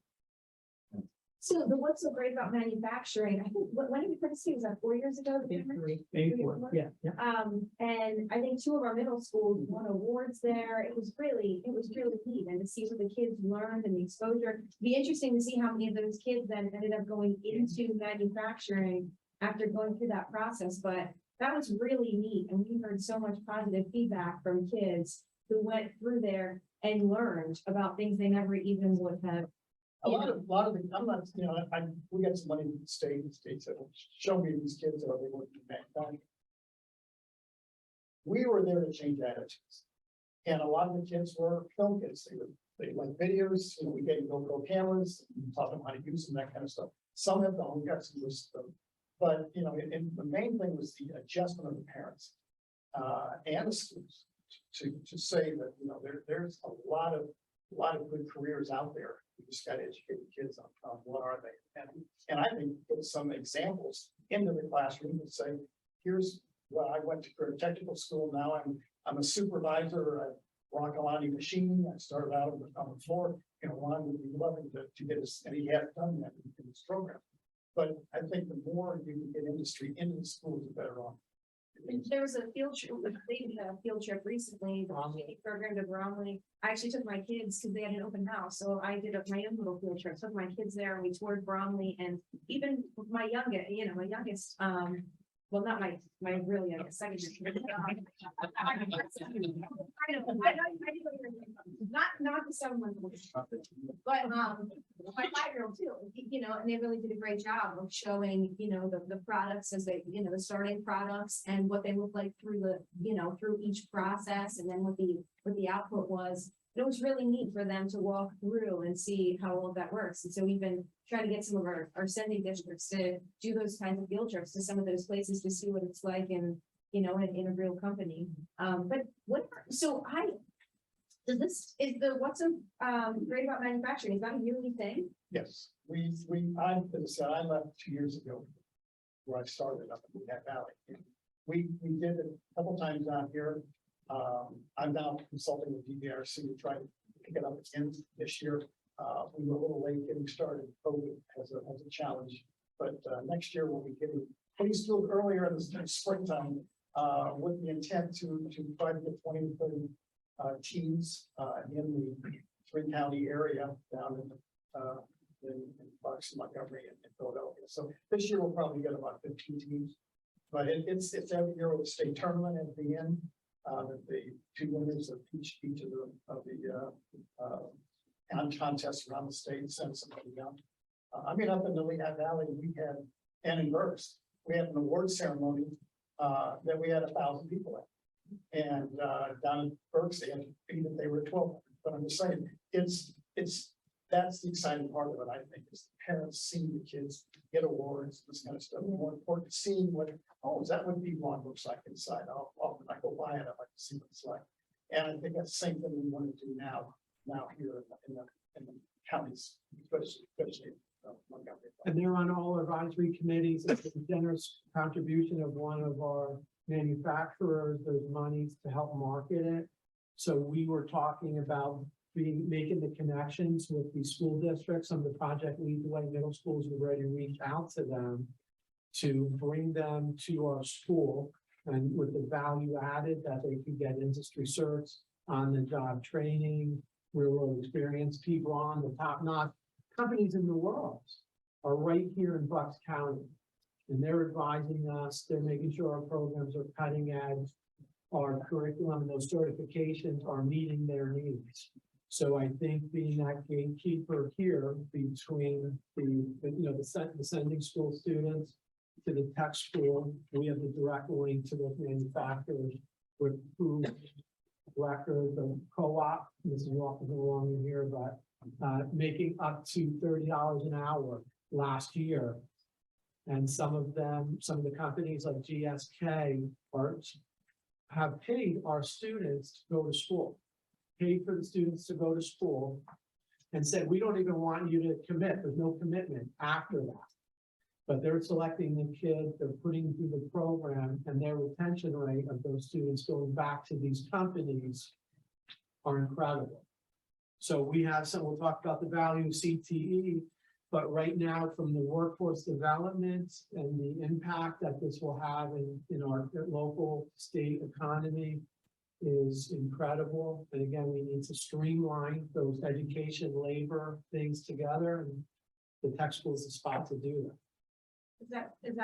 Since you're here, are we doing that again? Is Penridge in?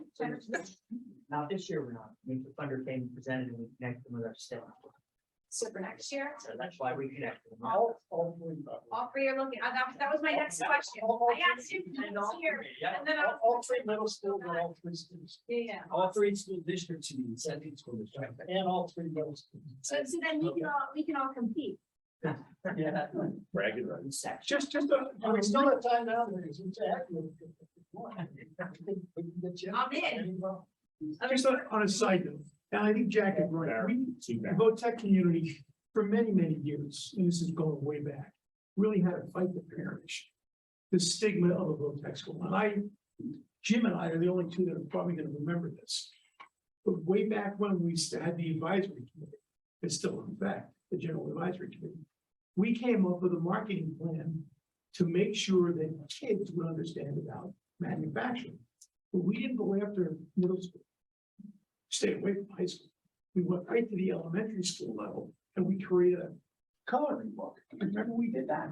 And we distributed it to all the elementary schools about manufacturing. And we figured that'd be a great way to introduce children to manufacturing and the parents have a positive look. I mean, I don't think we really got that one. That was scratched back there. But at least we understood way back then it was a parents issue and we needed to look at it. And I think all of our hard efforts have really paid off. Thank you. So we'll just talk, I'll move to the value and importance of CTE. I won't go into these articles, but CTE brings a lot of value. Skills first, the model, the 1.8 trillion debt for college ball mentality is not working. There's a better way to do that. So I'm going to really cut to the chase. In early 2000, I attended a model school conference and I met Robert Summers, who flew in from Oklahoma, and he's with us tonight. Robert Summers was instrumental in creating, I'll give you a little bit of his bio. He started off as an industrial arts teacher, like Mr. Thomas. Then he became an ag teacher.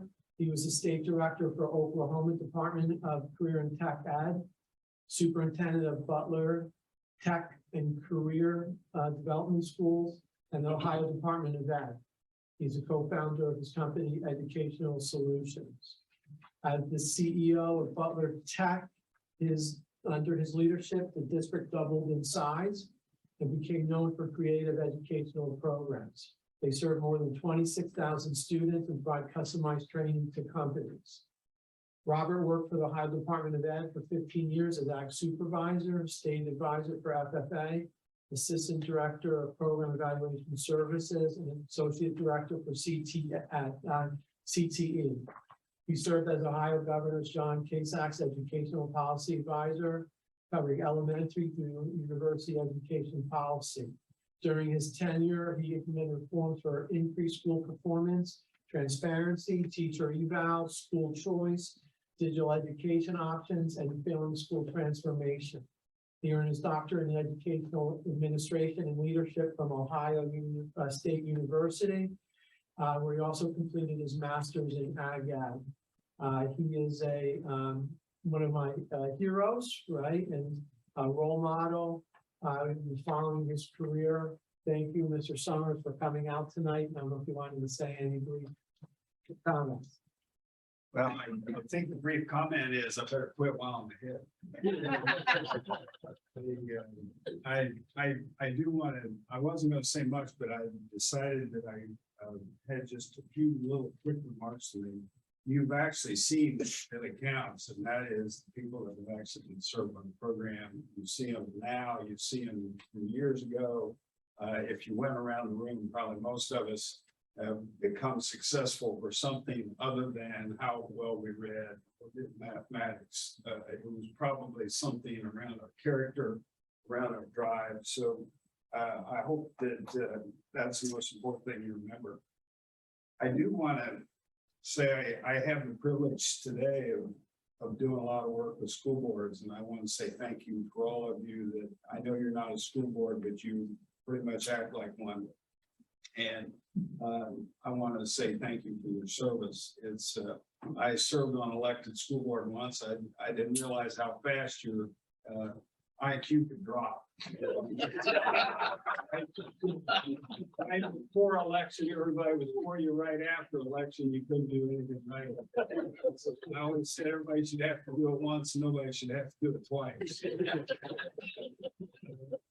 But the other thing that I want you to realize is I've had the privilege of being in hundreds of schools, many of them career tech schools, but also in others. We've spent a lot of time in private schools and charter schools and universities and just you know, can't stay at home.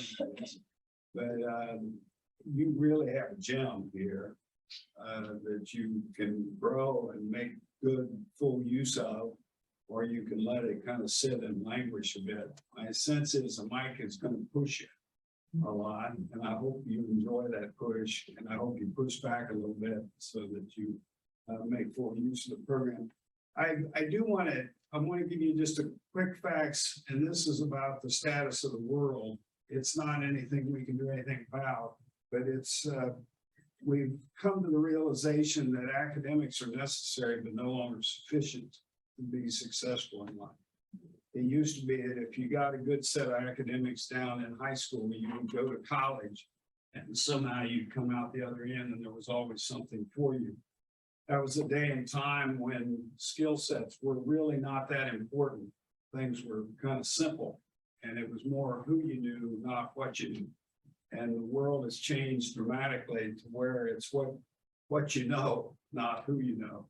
Well, actually, you got to have both and today. But the one that hit me the most was ACT, who did work keys and ACT college admissions and exams, did a cross-reference and found that 90% of the living wage jobs require an ACT of 21 or higher. Now stop and think about that. 21 is probably above your state average ACT score. And so that means there's an awful lot of people that don't have the academic prowess to compete in the marketplace. But we've got an awful lot of people that have high levels of academics, and we call them Nikes. Have you met Nikes? Not the tennis shoes, the no-income kids with an education. They're in your basement. Some of them come in. Maybe they're in the car. But in reality, what we found was that there's an awful lot of people that are coming out the other end at $1.8 trillion in college debt is not because it was bad investment, but because the choice that they made didn't produce any new income. That they didn't actually have the value found. So whatever it is that you do, I want you to think about in the real world, there's no such thing as either or, it's a both and. You got to cover the academics, you got to cover the career technical skills. I would also suggest to you that that's a return on investment opportunity. We created what we call the Calmus ratio, the cost per successful student, not the cost per pupil, but the cost per successful student. What did it cost us to produce a positive result for kids? In a college prep curriculum that most kids get, you get one thing, you get the college prep curriculum and you get a diploma. What you are getting here is you get that, but you also add another success point, industry credentials, another success point, apprenticeships, another success point, employment on graduation. And you start adding those things up. And if I'm the taxpayer in this community, I'm really thrilled about a student that not only gets the academics, but gets these other things as well, compared to what the rest of the school system's doing. And so I'd encourage you to think about it not only from the standpoint of an individual, but also a return on investment. You have some opportunities here to continuously improve and innovate. And I think Mike will do an excellent job of that. He's even shown an indication that he might be interested in Baldridge, and anybody that does that, well, you have to wonder about how stable they are. All kidding aside, we were very competitive in Baldridge, and it really pushes you to not be happy with the status quo. But as you do that, I want you to remember that there's something unique not only about the facility you have here in the programs, but also the intellectual horsepower to manage career technical programming, whether it's located here or in your home schools or in business and industry, wherever it is. Career tech is different than education generally. Education generally, the curriculum is determined by teachers that are experts in math, science, and English, because it's a fairly stable curriculum. Unlike career tech, where career tech, the curriculum is driven by business and industry, not the educators. The technology has to keep pace with the outside world, not what the budget suggests. It has to have faculty that are in tune with the business and industry world and constantly growing with it. If you can imagine going to a doctor that did the same practices in 1970 today as they did in 1978, I don't think many of you would go. And yet we need career tech teachers that are constantly evolving. That unique set of skills of dealing with curriculum, assessments, by the way, assessments need to be owned by business and industry. It isn't us deciding whether the kids succeed, it's the people that are employing them to do that. So curriculum, assessment, faculty, and facilities, you have to have a different mindset to manage career tech than you do with a regular gen ed.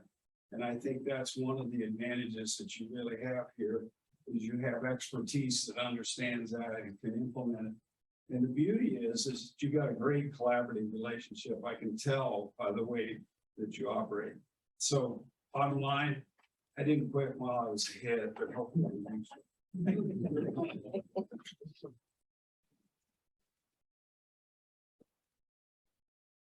Mr. Thomas, would you like to add anything, or? I will quit one. I've enjoyed your meeting. I picked up, you all really care about what's going on here. I think that's what's important, and I was lucky I had that in York with our JOC also. And I've been here a couple times. I'm impressed with what's going on, and I hope I can lend a hand and help in any way make things better. Thank you so much. Just glad you're not in New York anymore, since you're planning on trying to steal our employees. I still love you. So we know with the Act 158, there's different pathways, right? So one of them is passing the 3 keystones. Option 2 is the composite score that students just can't be below basic. And option 3 is the career tech pathway. So we started with one school, and 70 out of 71 students already earned their CTE alternative pathway. Last year, all our seniors earned at least one industry cert. Our NOCD, which is our end of competency assessment, which is typically given in April and May, we do a pre-test in September and October, and approximately 152 out of 175 already have scored competent or advanced on that test. So we have the whole year to remediate that. We're giving the pre-test to juniors, because that'll show after 1 year, it'll be a nice assessment for where students are. This total is wrong because there's 59 students out on co-op. And I'm going to go through the agenda because I know there's a lot. The list of companies continues to grow and will. We will be focusing on data moving forward with the Baldridge and continuous improvement, checking our processes, making sure that we'll continue to grow and to be the best that we can. What we need to, on the agenda tonight is Mrs. Sherry Snyder, who's here tonight, and we appreciate that, Sherry. She has 24 years of experience as an admin assistant. She's honed her skills with Microsoft Excel and Access throughout her career. She's proven herself as a dedicated employee and a problem solver. She has developed many data tracking and reporting systems. Sherry believes you can learn something new every day and looks forward to the challenge of being named on tonight's agenda, the Student Services Secretary. Let me pause and thank, again, Mrs. Cram, Mrs. Nice, Mrs. Welding, counselors, Mrs. Wagenhurst, who got that state report out, right? Everyone pitching together. So Mrs. Cram, thank you for that. And Sherry lives in Kitchersville with her husband, Jeff. Together they have 4 adult sons. 2 of Sherry's with her, Jeff, her husband, attended UBCTS. You'll see that over and over again. Our students live, work, stay in Upper Bucks Tech School in the community. When Sherry has time, she enjoys reading, doing crafts, gardening, and listening to music. She understands the importance of teaching students a trade and assists them in finding a rewarding career. As a superintendent level, we've been talking about data and being able to share and promote that. And we just said, hold off a little bit. Once we get situated, we're going to be hitting that ground running. And just to show the community, I think without knowing this, in Frenchtown, a very unique location. Her husband's involved in the auto collision business, so hoping to get him on that auto collision occupational advisory team. Sarah, I don't know if you want to say anything, Jeff. I'm just really looking forward to working here. I know what a good school it is. I saw what his boys were able to accomplish with it. His oldest, Austin, is a 4th-year paint fitters apprentice, and his youngest, Zach, is in his last year, his 4th year at Penn College of Technology in the welding and fabrication. He'll have 2 associates and a bachelor's degree. He did a paid internship in Michigan, and they're talking about hiring him at an extremely high salary. And it started here. It all started here. Both of them were your gen ed students. You're saying it's not for everybody. And they came here and fell in love with what they were doing, and they're both excelling. And I think it's such an important thing to do. And when I saw the job open up, I worked in Allentown, Lehigh County for 18 years and moved down here 11 years ago and thought about looking for something closer to home, but didn't find the right job until I saw this one. I love working with data. I love working in Excel and Access. And I always said, if I could find a job doing that, it would be my dream job. And I'm really excited about this possibility of work, doing all this work. Thank you so much.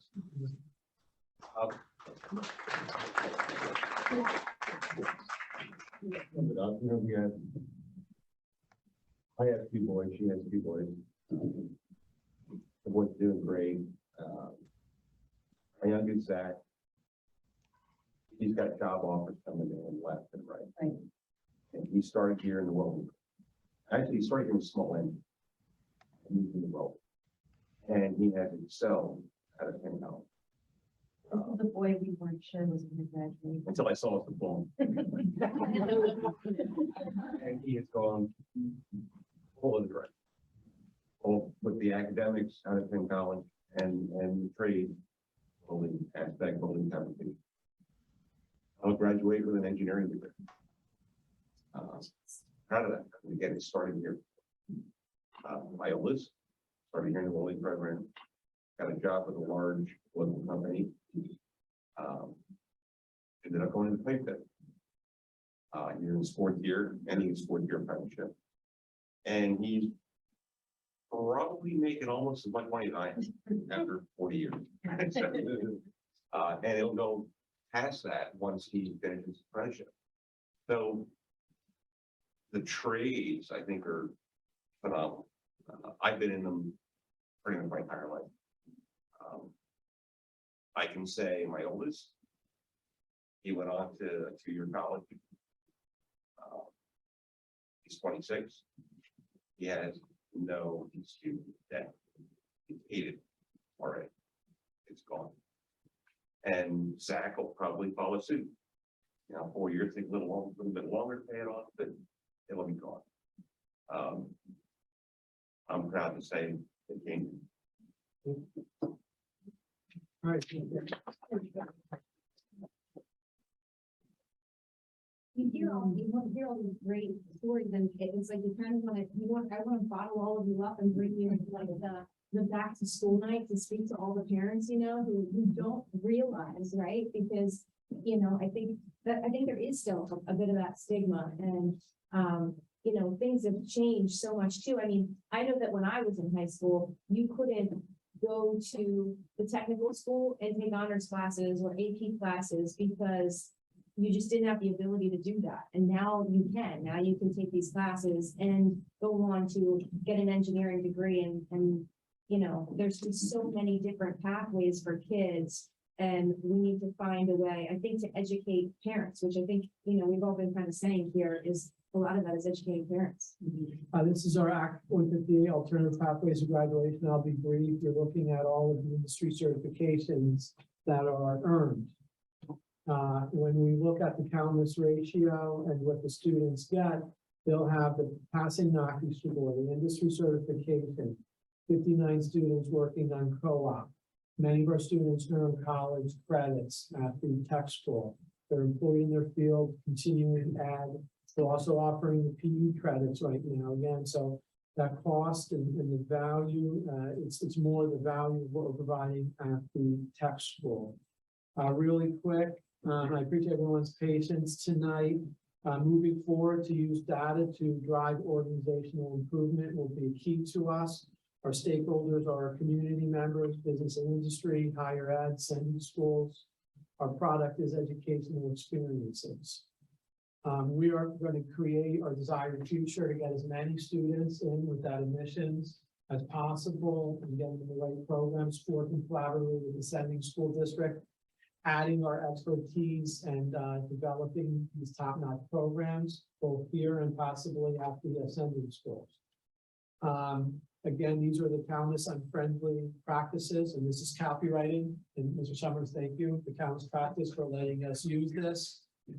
And most importantly, when we're looking at monies expended, what we just mentioned, and when you look at the adjustments for our 40% of students with an IEP, currently economically disadvantaged, we're at 40% too. So we're providing wonderful opportunities for all students and especially those underserved populations.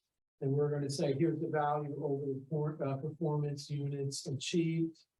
And together with the sending school districts, we'll collaborate, we'll develop world-class programs to get more students in, and we'll graduate them with little college debt and great career pathways. Any questions on the cost or value or comments of what we're producing here at the tech school? Will you be sharing this, all this whole big list so we can reference this stuff later? Okay. Tonight, 2 years ago, we had a presentation and it was a coin flip between exercise science, and what a wonderful program. Phil, our instructor, Peter Braun, is doing great things. You would think he was here 5 to 10 years. We have an update tonight. Matt Mandrakia is with us. He came. Matt was my instructor, computer networking instructor. We had a hard time finding them in New Jersey. We did some headhunting. He lived on the other side of the river in Frenchtown. And he has cybersecurity. Matt, would you like to start off by doing a quick intro? I just wrote some stuff down, so. Okay. All right, my name is Matt Mandraki. I've been in technology for 29 years. Back during the Great Recession, I went to the state of New Jersey because I was displaced from Accenture. I was there consulting and asked them if I could get a provisional certificate to teach. And they said, yeah, no problem, based on your experience, exactly what we talked about earlier. And then I threw my resume out there and I got a call from Mike. And he had a program called the Cisco Academy.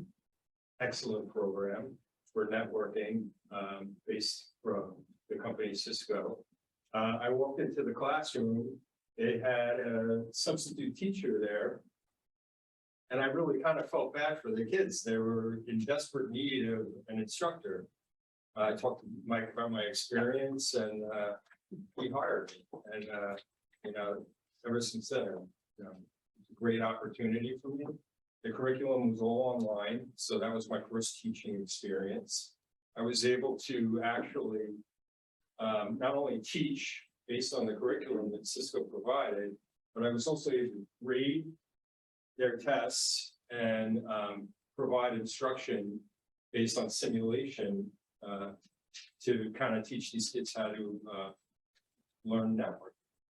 We actually had 2 kids from a feeder school who won a competition in the state of New Jersey for Cisco.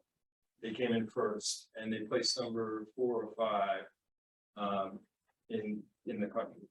And I'm very proud of that. I also taught at another high school, not specifically Cisco Academy instruction, but technology instruction, computer science AP courses, and some curriculum that I created myself for some of the younger students, 9th grade and 10th grade. And, you know, I know Mike's interested in, you know, bringing a program here. I think cybersecurity is extremely important. Everybody knows, everybody's getting spam emails and phishing every day. I mean, we know all about ransomware and all of these, you know, issues that are happening today. And it's a great opportunity for students to learn, get certifications, and actually go out and make decent money to start. You know, with a cybersecurity certification, you can earn $50,000 to $60,000 a year.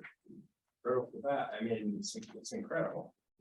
You know, I'd like to say that technology has been great for me. It's been 10 years since I paid everything I needed to pay into Social Security, so I'm very proud of that. But he also is interested in some other coursework, developing other coursework along the lines of networking. And then there's also the administration piece, and we talked about this. You know, in the past, it was always Microsoft certified administrator, certified engineer. But you guys know you're using G Suite now, right? You're using Google Workspace. Kids understand Google Workspace. There's a lot of like advertisements now. I saw one in the Wall Street Journal and New York Times for Google certification, Google certified engineer and administrator. I mean, your kids, you guys understand G Suite, Google Drive, Docs, Sheets. I mean, there's a certification there. You should be pursuing that. With all that being said, you know, I have 2 sons, one's 15, one's 10. They go to school in New Jersey in Basking Ridge. You know, when I started out, I actually was very interested when I was a kid to work with my hands. My parents were educators. They were both principals of schools. And they, of course, wanted us all to go to college. So computers give me the opportunity not only to work with my hands, but to use my mind. And I think that's what we should be pushing some of these kids to do and to think about that. I think it's a win-win situation, this program, and Mike wanted me to come here to speak to you guys about it. So that's pretty much it. Yeah, Matt, you work right now, American Eagle, and with the. Yeah, I work for American Eagle Outfitters. I'm in technology management. I work, the company's based in Pittsburgh. I work out of my house in Reddington, New Jersey. I go into New York a lot. And I work with the security team there. And one of the security management team members is a professor at Carnegie Mellon. And I talked to him about this program. He had some suggestions for me. He's a great resource for me. But, you know, like I'm working really hard right now. I mean, I have a lot going on. I mean, from administration to security to networking, to stores. I mean, I do a lot with, store development, tap and chip, Shopify, point of sale. So, I mean, I've got my hands full, but I have a lot of knowledge. I mean, I thought I was a really good teacher. You are. Students seem to like me. They said I cared. So, you know, anything I can do to help you. Just to let you know, Bedminster's a lot closer to Frenchtown in New York. Yeah, right. So recent connection from the, I guess, not the, Bob Cummings said that right now there's a connection. Chuck Christensen is saying, I want 3 students, 2 graduates, computer networking, cybersecurity. And I was like, well, we don't have the program yet, but we're hoping that this goes through. His company, Next Wave, he wants to be part of it. Again, that strong business industry connection. A lot of the available industry certifications. Stacy's hit the ground running, having this program at Middlebach, helping us provide what it looks like, the career pathways that are involved. NACI has a credential on it. Yes, it is critical to our nation's economic prosperity. This week, by the luck of it, starts with cybersecurity career awareness campaign. It's very critical. NSA, a lot of the organizations are saying that we need to prioritize this. They offer the credential. There is a, this will just go over what it looks like, the blueprints, the different areas that we want to make our students successful. And we began to start already looking at the costs of the program. Obviously, this would need to be funded in next year's budget and do a generous contribution of our community. And we believe that some of this can be partnering with Cisco, donated and provided about being a Cisco school. So I just wanted to provide an update and kind of get the general direction from the JOC. Is this something that you would like us to continue to pursue or not? Well, this has been on our radar for 2 years. Correct. Right? This is definitely somewhere you. And it's something that we really wanted to do, but we put the sports initiative first. This is our second platform. Now, this is when you want It's this. not one thing. In the IT industry for 27 years, yeah, it's where you want. So I had a question just about space, and I guess the timing works out pretty well that we're gonna have some new space available in the cafeteria, but you know, do we have a classroom space already laid out for where this could work? I believe so. Yeah, we're still working out the details, and you would need a classroom, and you would also need a small closet space for the servers, because we don't want the students to hack into. Oh, fun. Mr.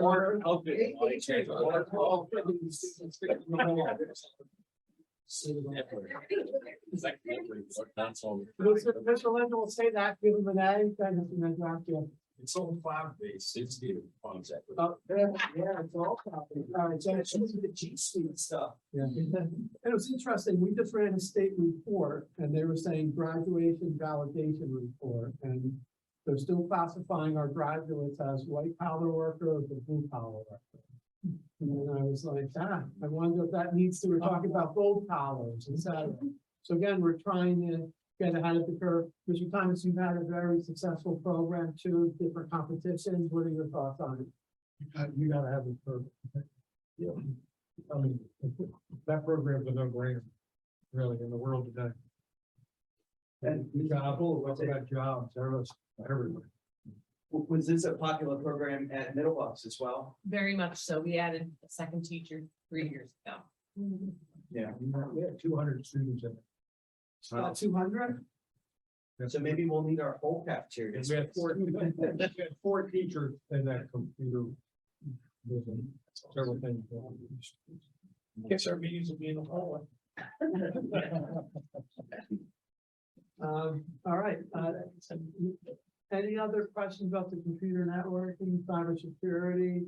Ms. Mandrake, thank you for coming out tonight as a resource as we begin to develop these programs. Any other questions for Mr. Mandrake or?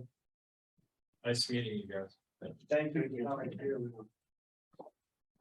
So we have, I'm sorry for a long director's report, but we have a St. Luke's Healthcare. We're looking to get maybe up to 5 to 6 students out at a time. And for our freshmen and sophomores to continue the volunteerism and getting them in that. My favorite CT quote is we not only prepare students for real world experiences, we provide them. So we're meeting with them. We have 2 great healthcare teachers. Thank you for supporting that second healthcare teacher. It's going amazingly well. Again, those are critical. There's job shortages. And we will be placing a lot of students with them in the next couple of weeks. That'll increase our co-op numbers. November 9th, everyone, please let me know if Skills USA has a professional development conference. And they asked if on November 9th, there's a dinner, if you would like to participate in that. They meet with business and industry. We'd love to have any of the JOC members as our honored guests that evening. And OAC meetings, we had 160 business members that were on the screen on our site. The longest serving member, Jim Fagan, Alpha Graphics, served 36 years on our occupational advisory committee. Collaborative working with the Bedminster Township Police. They asked us to write a letter of support, which I did for them. They're looking to get a community relations project. When I drive in the morning and I see the Bedminster Township Police in the parking lot every morning, they have the office right next to Mrs. Papula. They're checking in with us. That's the spirit of what we're trying to create here. As I mentioned before, highly qualified and certified staff member may be armed.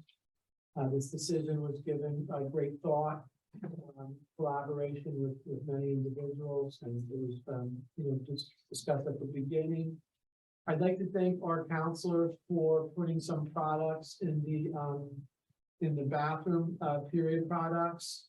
Again, as it focusing on culture and climate for our students, we know that the lack of those has increased attendance. And by having these products in the bathroom, they thought this was very supportive, and we thank them for always putting students first and providing those resources. I'm not going to, I know when my time is up, but please take a look at this newsletter. FarmBot, thank you all for your success, again, being innovators. We went to Leonard Harms field trip. Our students are earning industry certs in record numbers. We continue to focus. I thank the JOC for giving me the opportunity to take my second Harvard Business School certificate. 250 parents came back to school night. Many of them are multi-generational. So we talked to parents, grandparents, siblings, because one family had it all. Bull Wrap, the latest trot innovation. Mr. Ritter is here, an apprehension. So they partnered with Chief Phelan, Chief Engelbart from Hilltown, various police officers attended that. UBCTS being the leader in providing the latest technology and having our students successful. Again, that curriculum, it's not stagnant at the tech school. Gray Lanyon designed the open house flyer. She started off the video. We thank her. Our students do well. This is great. Max Morris, using his talent and passion of sports to go into the exercise science program. Our food truck's been all over the county, putting on a lot of miles, promoting the value of tech school, Quakertown Alive. Mr. Sherman, thank you for, supporting that. Doing wonderful. Our CAST are supporting special needs students. I did that at PACTA. I'm being asked to present at the Integrated Learning Conference on November 3rd. I'll go there and present, but I'm not going to miss the open house. I'll be back at the open house. the machining company, John Bromley donated equipment. They're like, hey, they're in Chalfont, I believe, but they're like, we want to partner with your tech school, and we're going to come back and give our students opportunities. They provided the food truck, they hired that, so we provided food for the entire company that day. The foodie event, Skills USA, a lot of placements, former students. And so a lot of great things happening. I thank everyone for their patience tonight, and that's my report. A lot of great things, so let's not. She got a lot of things. Awesome, thank you. All right, and that brings us to our subcommittee reports. The facilities committee, we not held prior to the JOC meeting. Do you want to do that now?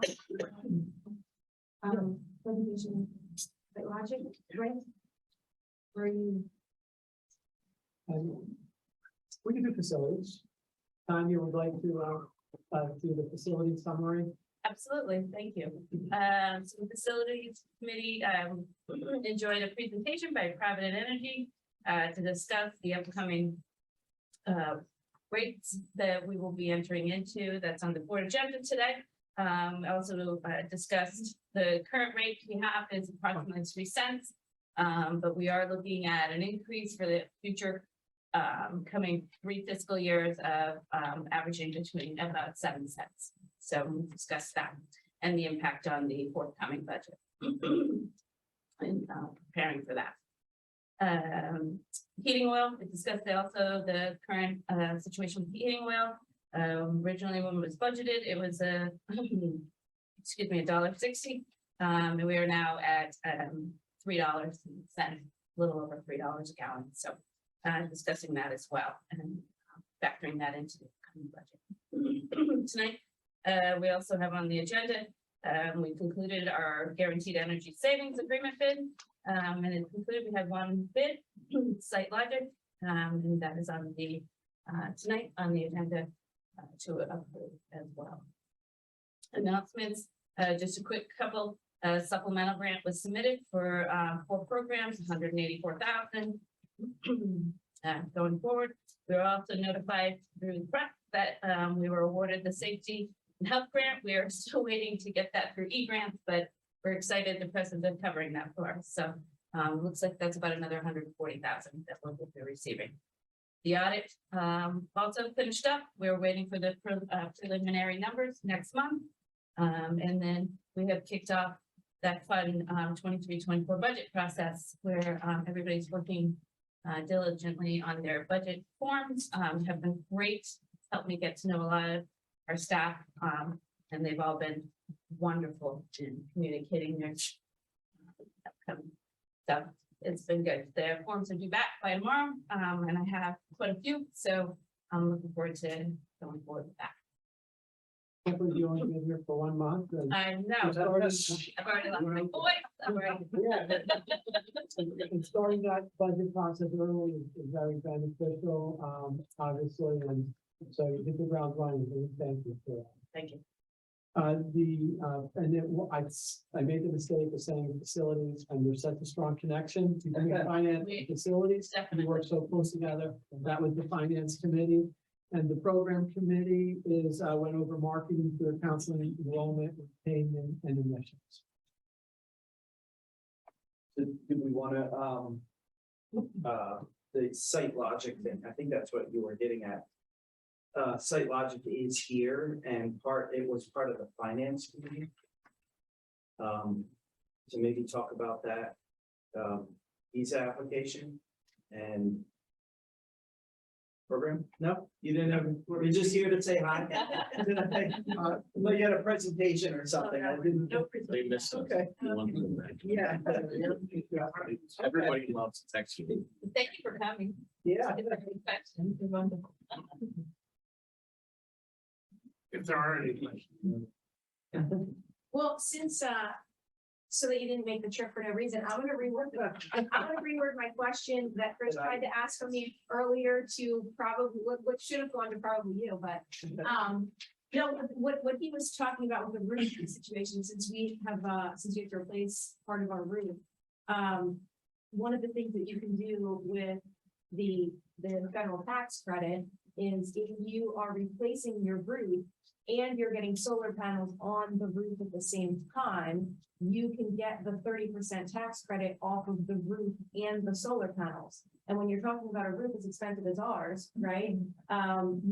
That could be cost effective because solar panels usually aren't necessarily cost effective when you're buying them on your own. But if you have to buy a new roof and you get 30% off of the roof, it pretty much, I mean, I can tell you in my own house, just for rounder numbers than what mine was, but $30,000 to replace your roof, you get 30% off of that. That's almost $10,000. If you're spending $15,000 on solar panels and you're getting 30% off of that, that's almost 5,000 off. And then you saved 10,000 on your roof. You basically got your solar panels for free. And so that's essentially, you know, what I was looking at is, since we have that roof project going on right now, does it make sense to look into whether or not we could combine those two projects and get free solar panels to give us energy? That was essentially what I was. Yeah. Why did you laughing at me over there? Yeah, that, We can't get this. no, that's what he was saying earlier. Oh, okay. Well, that was my question that he said. Yeah. So I asked. Jim had the answer. I bet Jim had the answer. No, but when he did bring that up, he did mention that, you know, it works for residential. What if you partner through someone else? Does that matter? Still have to be a resident. Well, if you can take your, Directly make it you happen. can bring your free solar panels over here since you didn't pay for it.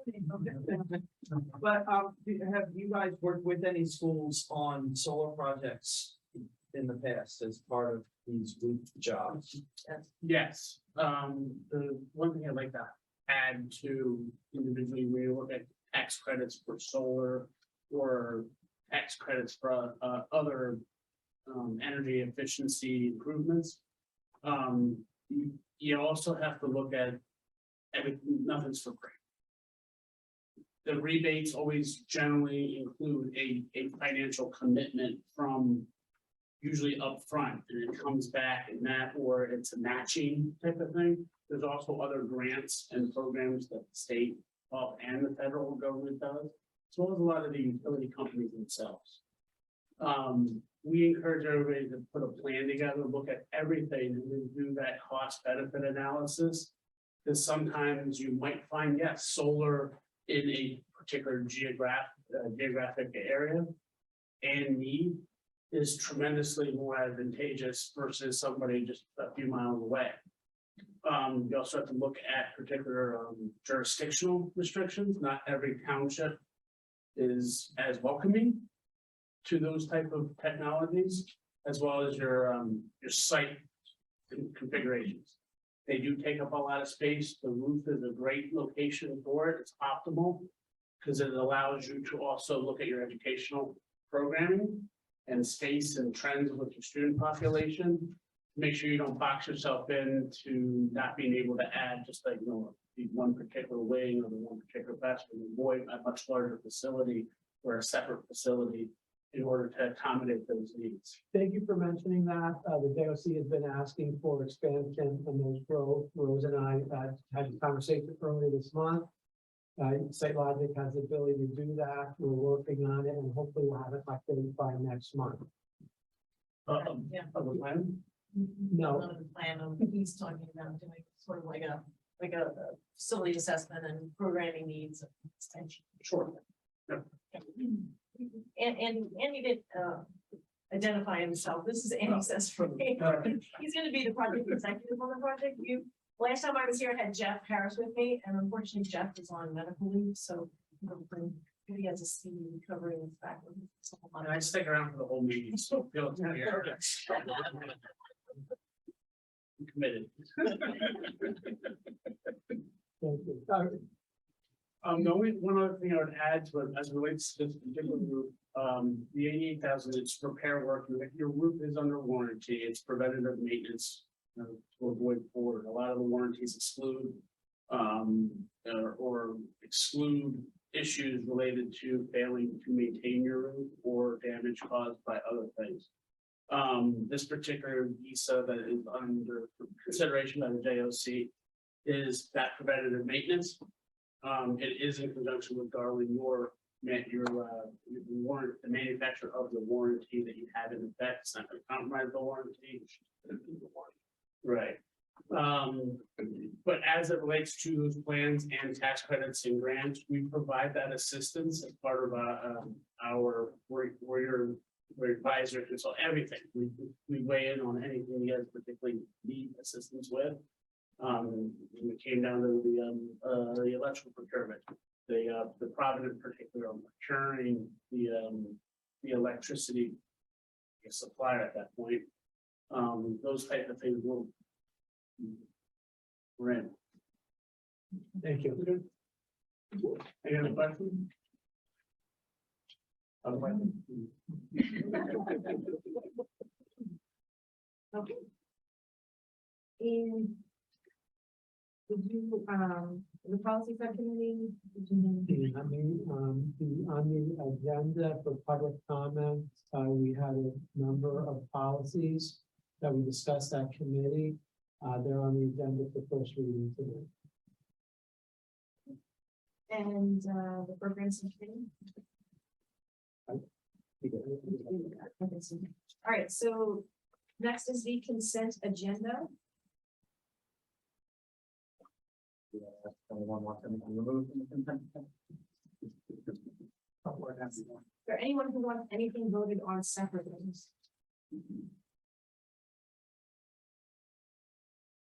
Turning about A through H.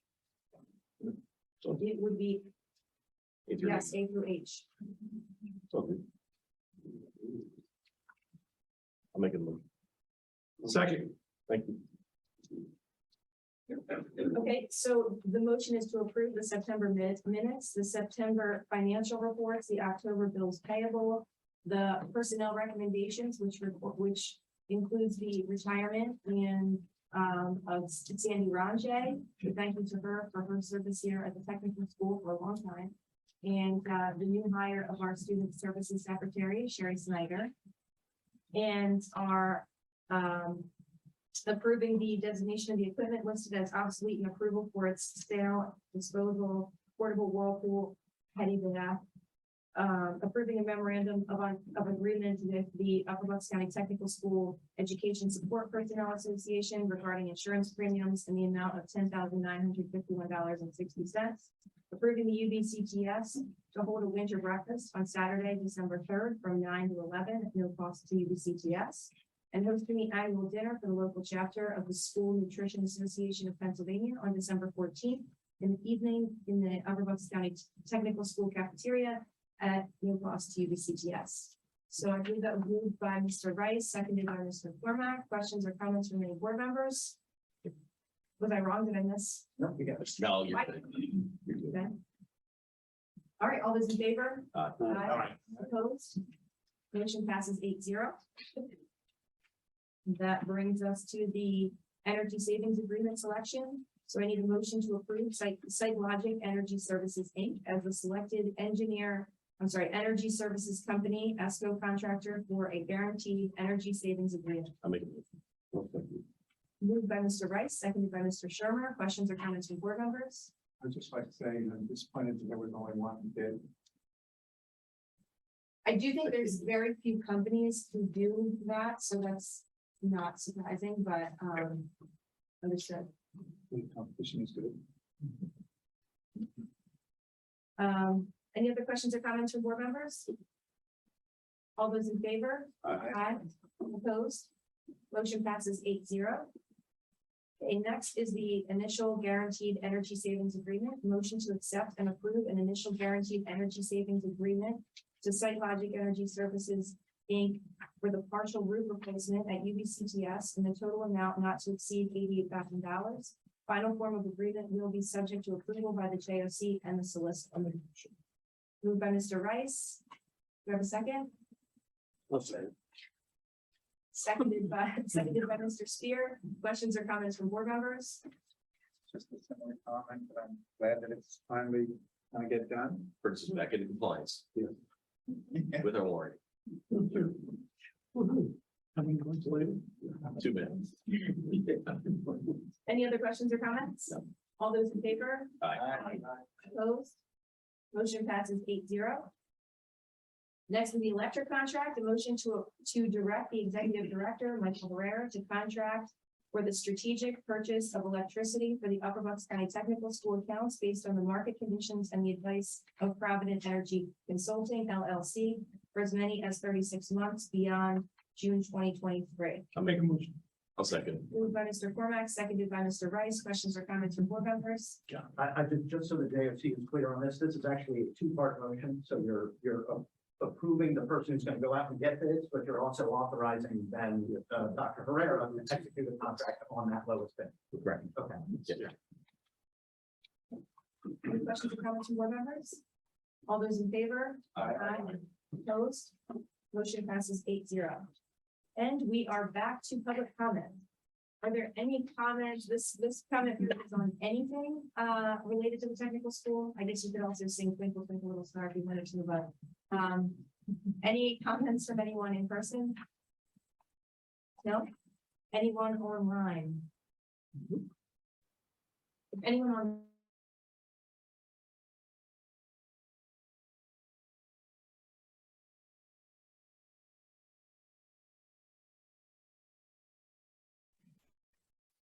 announcements, the next regular JOC board meeting is scheduled for November 17th at 7 p.m. in the JOC boardroom for JOC members, the administration and public attendance, or via Zoom.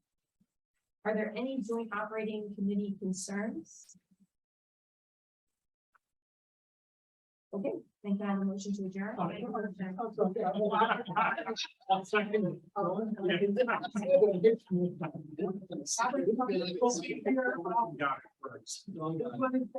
Simons, he'll be here tomorrow. If any of the JOC is around, we're going to be touring and we're going to continue the conversation before he flies out. So thank you and we appreciate that. Just want to make sure, please let me know about November 9th and that's Skills USA. If you're interested. Okay, moved by Mrs. Pachoyak, seconded by Dr. I. All in favor? Aye. Opposed? 8-0. We're good.